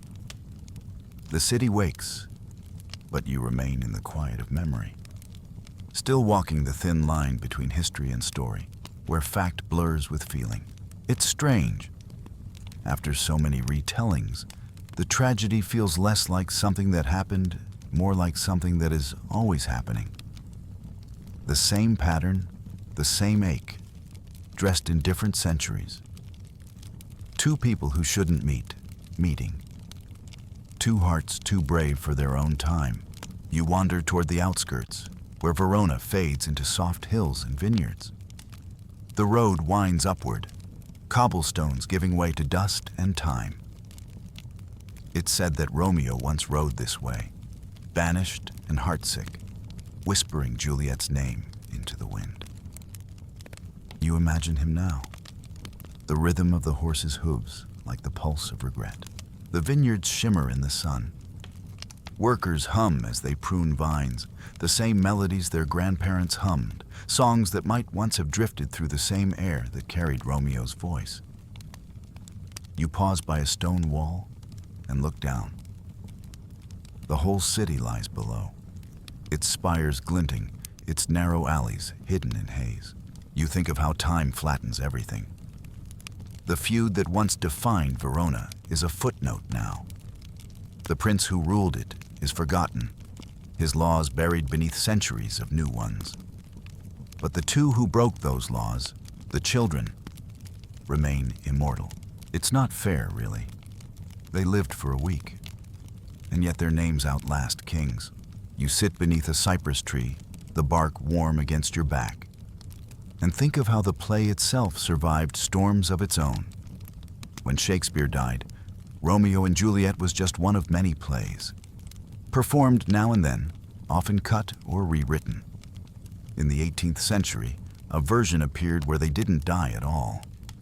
Audiences demanded it. Tragedy, it seemed, was too painful. So the playwright Nahum Tate gave them a happy ending. And for decades, that was the version everyone preferred. But you can't edit grief forever. The true story always finds its way back. By the 19th century, the lovers were resurrected properly. Young again, doomed again, perfect again. Romanticism made them icons. Painters covered walls with their images. Juliet leaning over her balcony, Romeo climbing toward her with one hand outstretched. Poets wrote sonnets about them. Musicians composed symphonies. The names became shorthand for all impossible love. You recall one particular painting you saw once in Florence. The Last Kiss of Romeo and Juliet by Francesco Hayez. Oil on canvas, 1823. She stands in the half-shadow of a stone arch, one hand on his shoulder, the other pressing against his chest, as if to memorize the heartbeat she will soon lose. The color is all gold and smoke. You could stand before it for hours and still not decide whether it's a moment of farewell or the beginning of forever. That's the secret of this story. It refuses to choose between hope and despair. You rise and walk again. The road curves past a small chapel. Its door is ajar, the sound of chanting echoing faintly from within. You step inside. The cool air smells of wax and stone. Light filters through stained glass, painting the floor in reds and blues.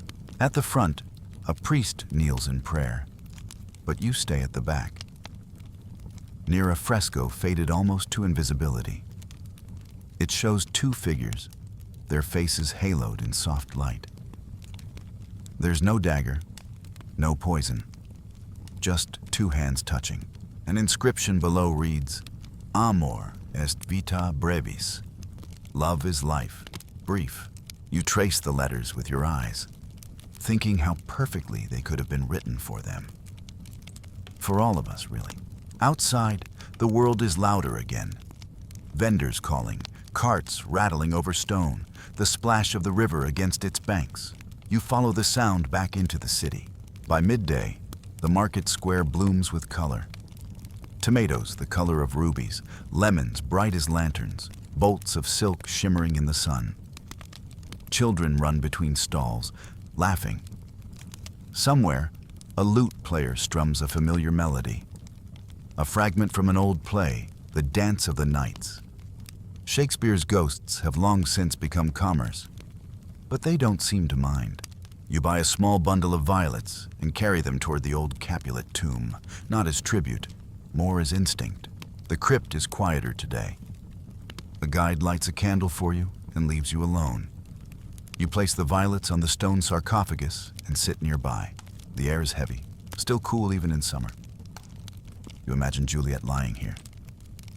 Not dead, not alive, but suspended between both. The friar's plan, the potions chill, the false peace of her stillness. She wasn't just sleeping. She was trusting. Trusting that someone would come, that love would keep its promise. And for a moment, it almost did. You wonder what it must have felt like. To wake, to see the light of a torch flicker across that vaulted ceiling. To turn her head and find him there, still and silent.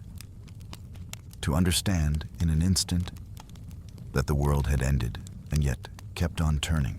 It's unbearable to think about. And yet, somehow, it's beautiful too. Because she still reached for him. That's what the play gives us. Not just despair, but devotion. Even in death, she chooses to join him rather than live without him. The rational world would call it madness.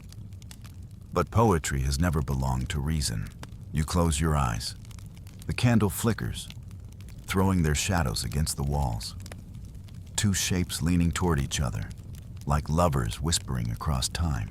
When you open your eyes again, the room feels warmer.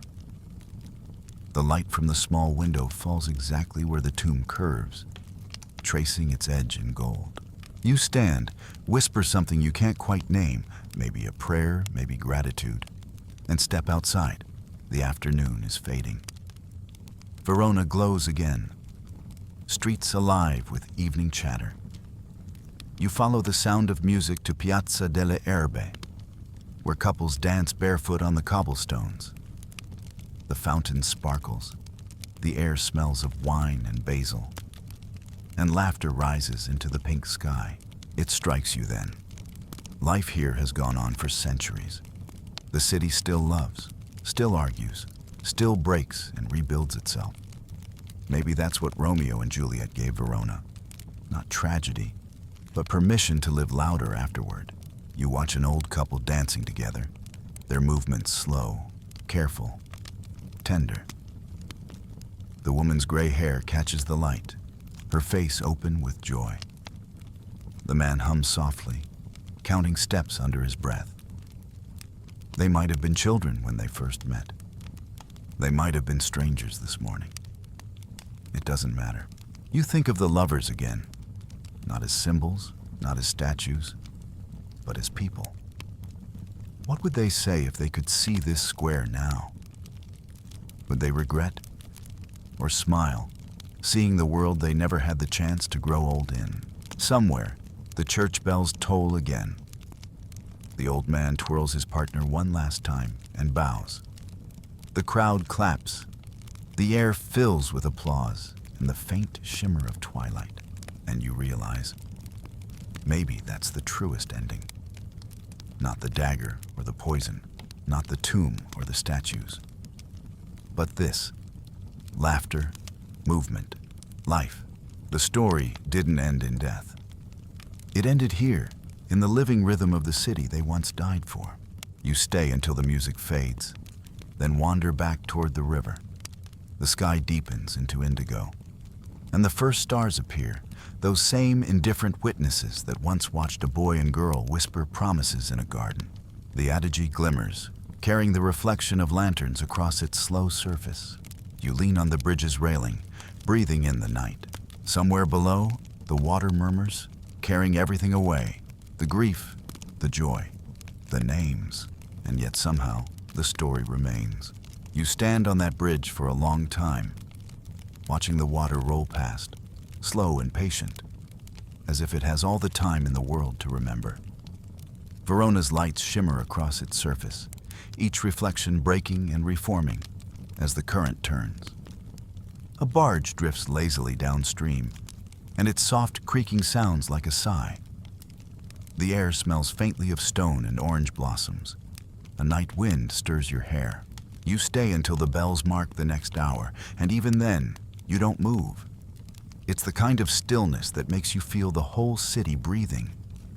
Every sound is clear: the clop of a distant horse, a window shutter slamming, a woman's laugh from a balcony high above. Verona lives in these small noises now. The ghosts of its lovers have folded into them, quiet and unthreatening, as if the city has learned to make peace with memory. You leave the bridge and wander through the old quarter again, past doorways framed by climbing vines, past shops just closing for the night. The cobblestones glow pale under moonlight. A boy sweeps the steps of a bakery, humming. A woman at a window waters her geraniums. It's so ordinary, so simple. And yet, you can't shake the feeling that somewhere, Romeo and Juliet would have longed for exactly this. Just an evening without fear. You stop at a small tavern near the Piazza dei Signori. Its wooden sign creaks in the breeze. Inside, the room glows amber, from candles set in iron sconces. You take a seat in the corner. The bartender, a broad-shouldered man with silver hair, nods in greeting and sets down a glass of red wine without you asking. Verona hospitality. Timeless and wordless, the tavern is almost empty, but not quiet. Two old men play chess near the hearth, arguing softly in dialect.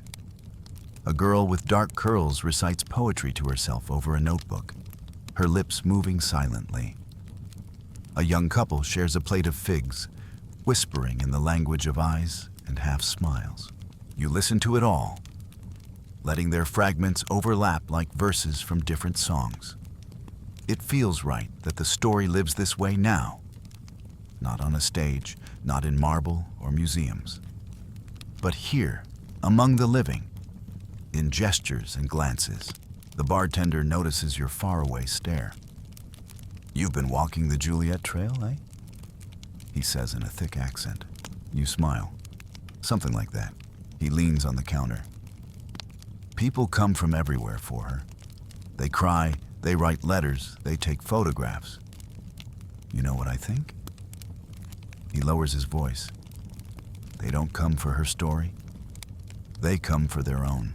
You think about that. Maybe he's right. Maybe people don't travel to Verona to see where she died.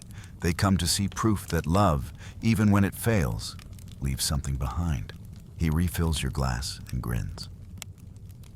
It's not a sad story if you stay long enough. The sadness burns off, like fog in morning. You finish the wine slowly. When you step outside again, the square is nearly empty. The marble statues around the Palazzo del Capitano glow under moonlight, their features softened. The clock tower ticks steadily, marking hours that belong to no one. You walk aimlessly, letting your feet guide you. At last, you find yourself back at the old Capulet garden, the one tourists visit in daylight, the one with the balcony and the bronze Juliet. The gate is closed, but you can still see inside. The vines shimmer in the silver light, and the balcony casts a small, perfect shadow on the wall. For a moment, you imagine her there. Juliet, not the statue, not the myth. Barefoot, wrapped in a thin shawl, her hair loose from its pins. Maybe she's humming. Maybe she's just thinking about the boy who called her name from below. And then you imagine him. Romeo, all nerves and devotion, whispering into the night because he's too full of feeling to stay silent. You can almost hear them. Good night, good night. Parting is such sweet sorrow. The lines float through time like incense. You realize, standing there, that their voices have never stopped. They just found new mouths to borrow. Every time someone falls too fast, every time someone risks too much, they're speaking for them again. A stray cat slips between the bars of the gate, pauses, and looks up at you as if to say, "You're not the first to linger here." You laugh softly and move on. The streets lead you toward the river again. But this time you take the long way. The same road that climbs the hill toward Castel San Pietro. It's a steep walk, the kind that leaves you breathless. But the reward is the view. All Verona laid out below, like a handful of gold coins scattered across velvet. The river gleams. The bridges curve like ribbons of light. You sit on a low stone wall at the top, legs dangling, the city murmuring below. The breeze carries faint music from a cafe somewhere far off. You think about what happened to their story after Shakespeare, how it crossed oceans, languages, centuries, how it slipped from poetry into painting, from painting into opera, from opera into film. There's something strange about that, how tragedy travels so easily. Every culture reshaped them. The French softened their passion into melancholy. The Germans made them symbols of fate. The Russians, ever faithful to pain, kept the darkness intact. The Americans turned them into street gangs in West Side Story. And even that version, snapping fingers and jazz, still aches with the same truth.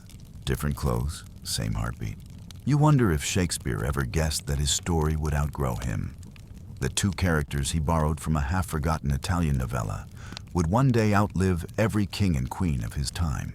You imagine him at his desk, scratching ink across parchment by candlelight. Maybe he paused once, smiled to himself, and whispered a line aloud just to hear how it sounded. These violent delights have violent ends. Did he know how long that sound would echo? You close your eyes, breathing in the night. The air is cool now. The scent of rain drifting again from the horizon. Somewhere, thunder grumbles over Lake Garda. You think of all the versions of love that have walked this earth. The quiet ones, the foolish ones, the brave ones that never asked permission. You think of how fragile it all is, how easily a heartbeat becomes history. And yet, how persistently it repeats.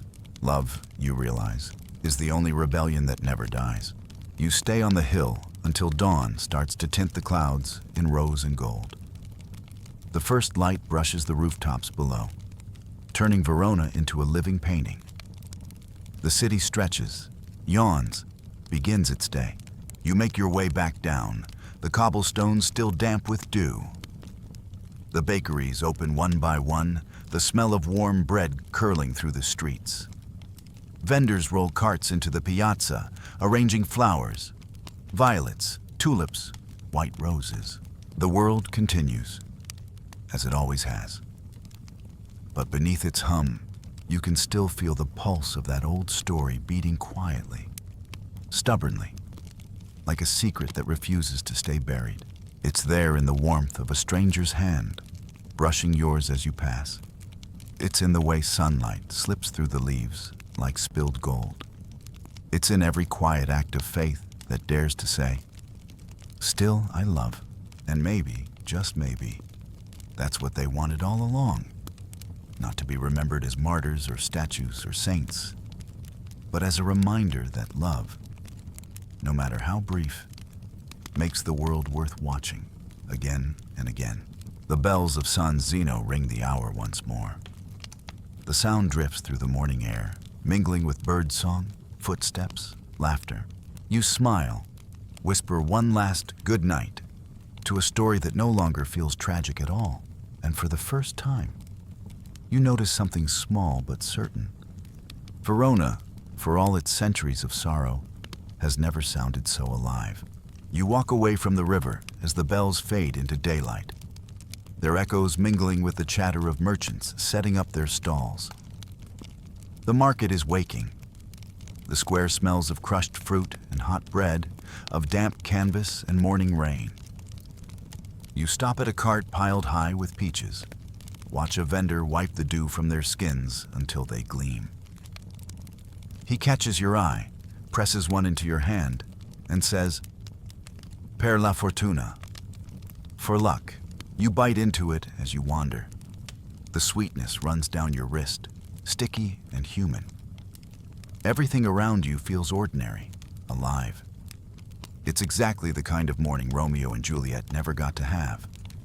No disguises, no moonlit hiding, no fear of discovery. Just a day beginning, imperfect and safe. You pass beneath the arches of the Piazza dei Signori. Statues line the walls, old faces watching the young. Shakespeare's own likeness stands among them now, carved in white marble. Tourists gather to take photographs. Some touch his hand for inspiration. The irony makes you smile. He, who borrowed their story from someone else, now receives their reverence. History has a sense of humor like that. It gives the crown to whoever tells the tale best, not first. The air grows warmer as the morning stretches. You cross into the quieter streets near the old university, where ivy climbs along the facades and pigeons coo from the eaves. Students hurry past, carrying books, cups of coffee, half-formed dreams. One girl is reciting lines to herself under her breath. What's in a name? That which we call a rose. She stumbles over the rhythm, blushes, and tries again. You follow her voice as it fades down the corridor, and think of how strange it is that words written 400 years ago can still make someone's heart beat faster. Maybe that's what immortality actually looks like. A phrase surviving on the tongue of someone too young to know its full weight. In a small courtyard nearby, a professor is lecturing on Shakespeare's tragedies. His students sit in a circle of sunlight, notebooks open. You linger by the gate, listening. The miracle, he says, is that Romeo and Juliet is not about death. It is about beginning.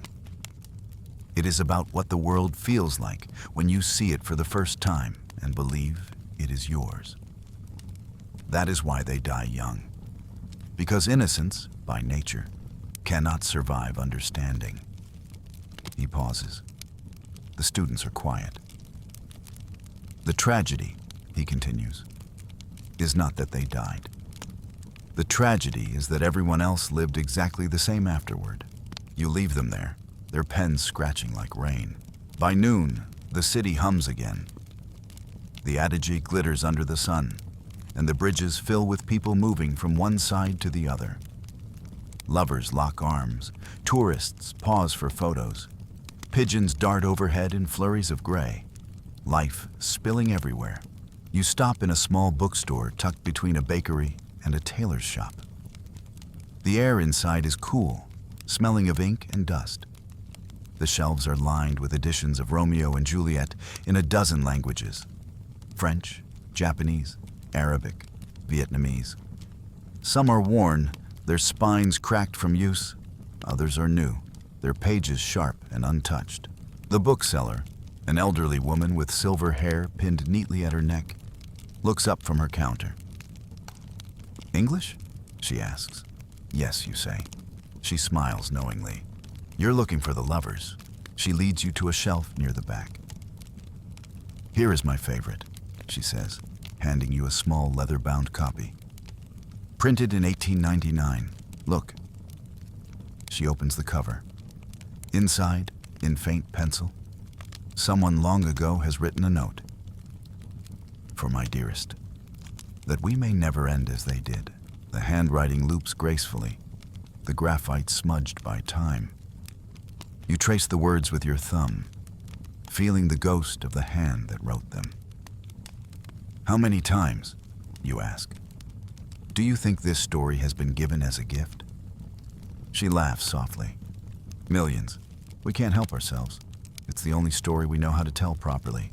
She closes the book, ties it with string, and places it in a small paper bag. "Keep it," she says. "They'd like to be read again." You thank her and step back into the light. By afternoon, Verona feels like a different city altogether. The heat rises from the stones, the river glows green, and somewhere near the amphitheater, a violinist begins to play. The melody drifts like silk through the air. Love theme from Romeo and Juliet, the old one, from the 1968 film. You know it instantly. Everyone does. Tourists stop walking. Conversations falter. For a few minutes, all of Verona shares the same heartbeat. The music swells, achingly beautiful, as if the city itself remembers how to ache. And in that sound, something strange happens. You begin to see their story unfolding again. Not as tragedy, not as theater, but as a slow reel of moments. Quiet and real. A boy with a sunburned nose watching a girl dance at a festival, her laughter rising over the music. A priest pressing a shaking hand to a marriage scroll. A girl lifting a candle and seeing, for the first time, the face of the man who will undo her and complete her all at once. Then it fades. The violinist lowers his bow, and the spell breaks. People clap, drop coins in his case, walk on. Life resumes its rhythm. But for a second, you know you've seen them. Not as names in ink, but as something alive. You spend the evening wandering again, through the alleys now glowing with lamplight. Verona is a city of small contradictions. Old walls hiding neon cafes, centuries layered like the pages of a book. You pass a shop selling wedding dresses, white lace floating behind glass. Next to it, a tattoo parlor hums with a machine, the artist tracing a red heart around two initials. Love, you realize, never really changes, only the way it's written. Later, at dusk, you find yourself outside the theater once more. A new performance is beginning, this one an opera. You buy a ticket without thinking and slip into the back row just as the overture begins. The music fills everything.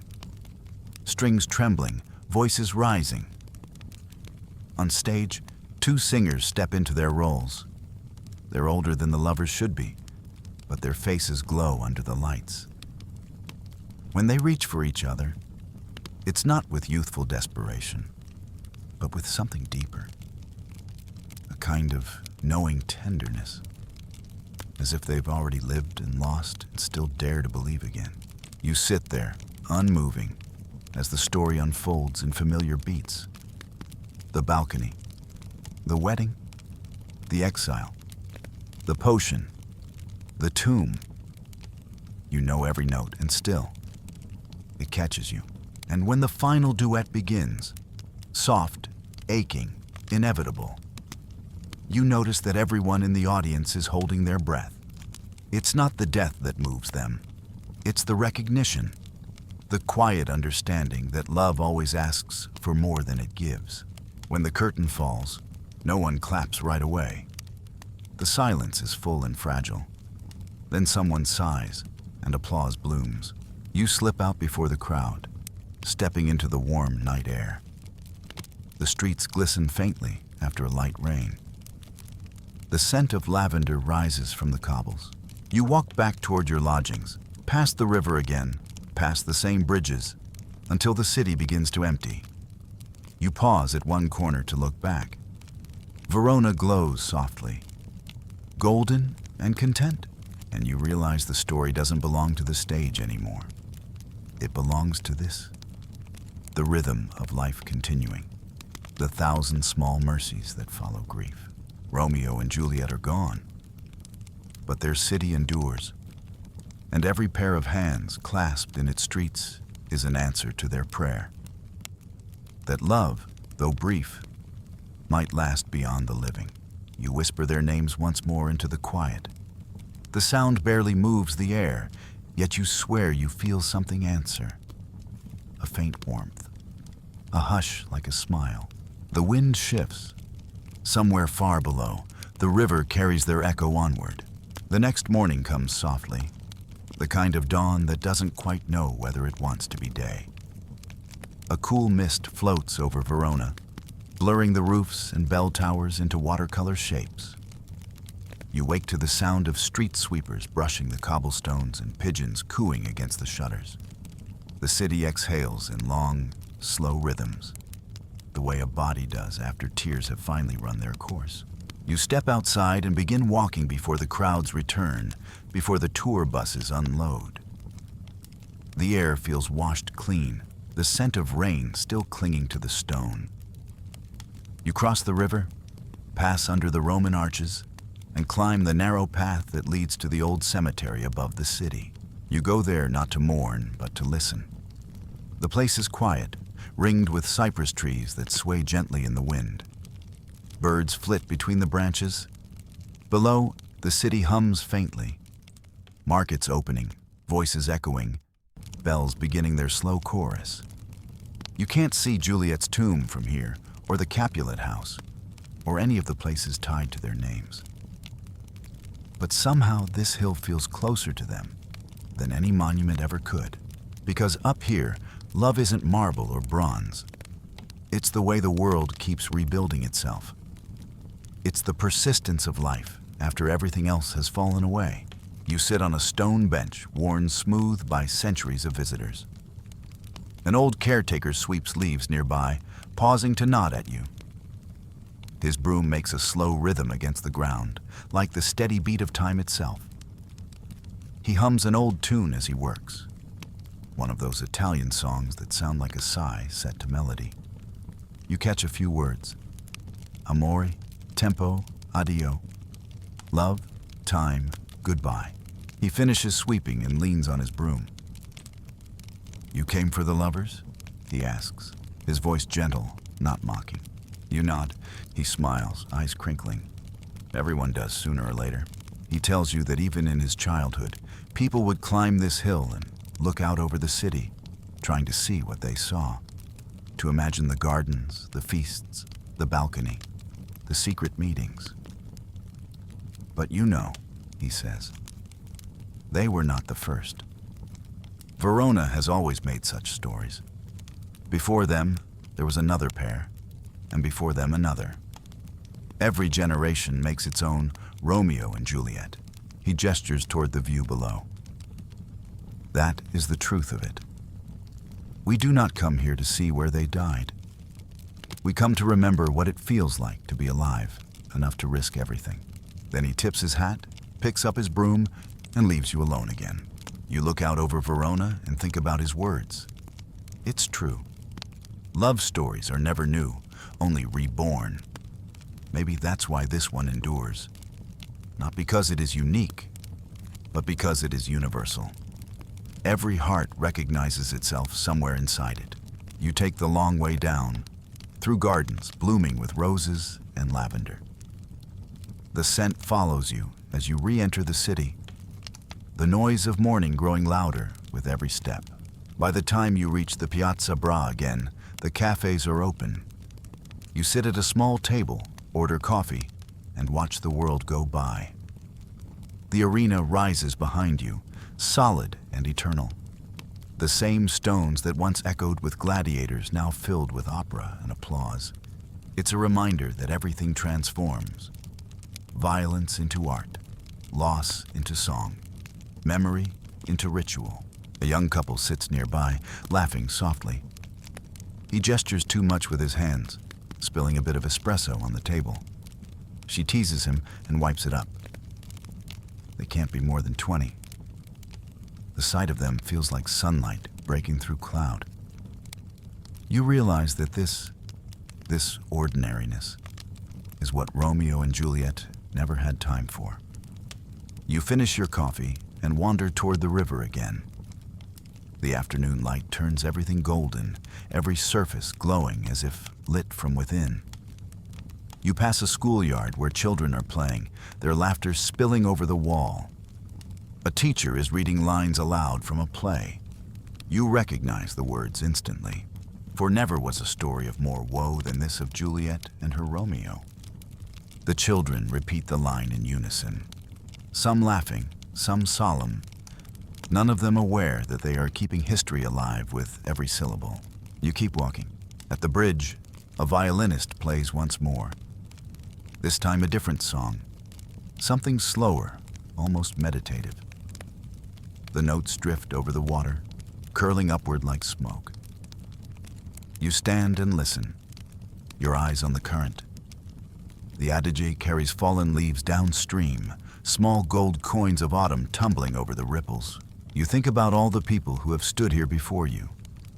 Lovers, travelers, dreamers, the broken-hearted. All of them staring at the same river, hoping to glimpse something of themselves in it. And maybe they do. Because rivers are mirrors after all. They reflect the sky. But they also remember what's sunk beneath them. You lean against the railing and close your eyes. The world narrows to sound. The music, the rush of water, the distant call of a bell. When you open them again, you see a small procession crossing the bridge. A wedding party. The bride wears white lace, her veil trailing like mist. The groom holds her hand, his expression both nervous and reverent. The crowd around them claps softly as they pass. Someone throws petals into the air. They drift down slowly, catching the light before landing on the river's surface. You smile. There it is. The answer the story always wanted. Not an ending of despair, but of continuation. Love surviving in other faces, other bodies, other names. You follow them part way, far enough to see them stop in front of a chapel near the city gates. As the doors open, sunlight spills out in long golden lines, touching the steps, the flowers, the veil. You don't go in. You don't need to. The story has already come full circle. Instead, you turn back toward the center of Verona, the cobblestones glowing warm underfoot. The air hums with life. People hurry to dinners, to friends, to somewhere they are expected. The ordinary music of survival. As dusk falls, the sky blushes faintly pink, like the first page of a love letter. You sit again by the fountain in Piazza delle Erbe, where everything began. The laughter, the feuds, the chance meetings.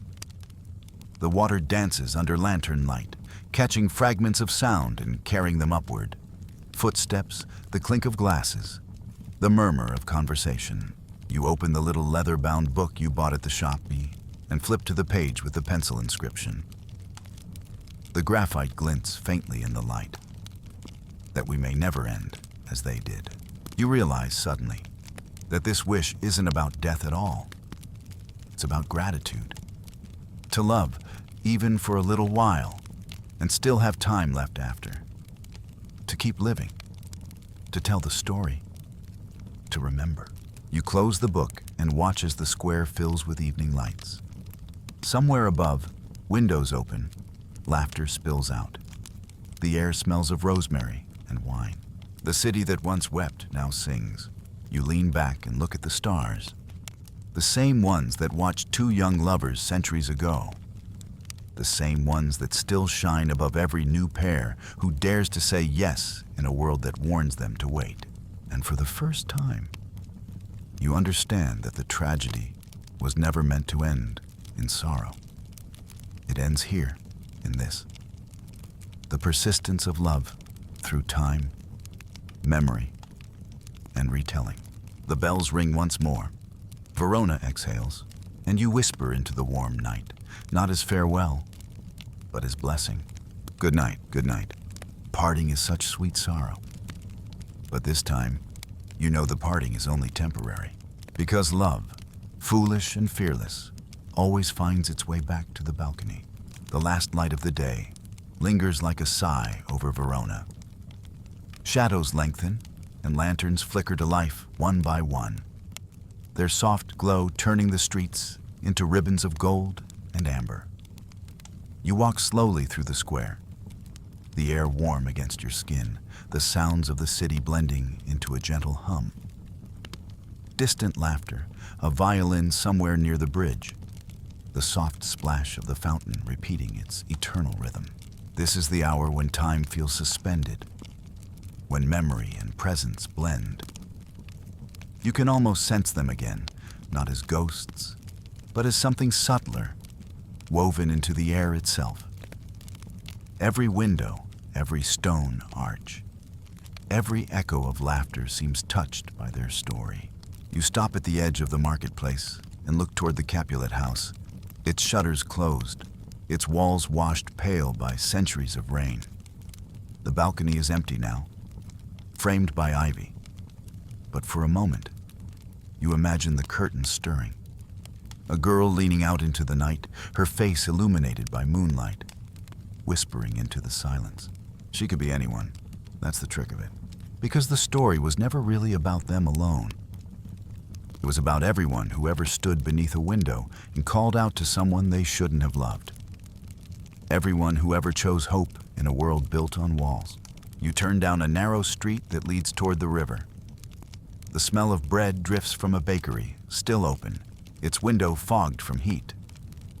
You buy a small roll, thank the woman behind the counter, and step back outside. The taste is simple, earthy, grounding. The opposite of tragedy, really. Something made just to nourish, to keep living. Verona feels softer now. The ghosts have settled. The story has quieted into its rightful place. No longer a wound, but a whisper. You pass an old church.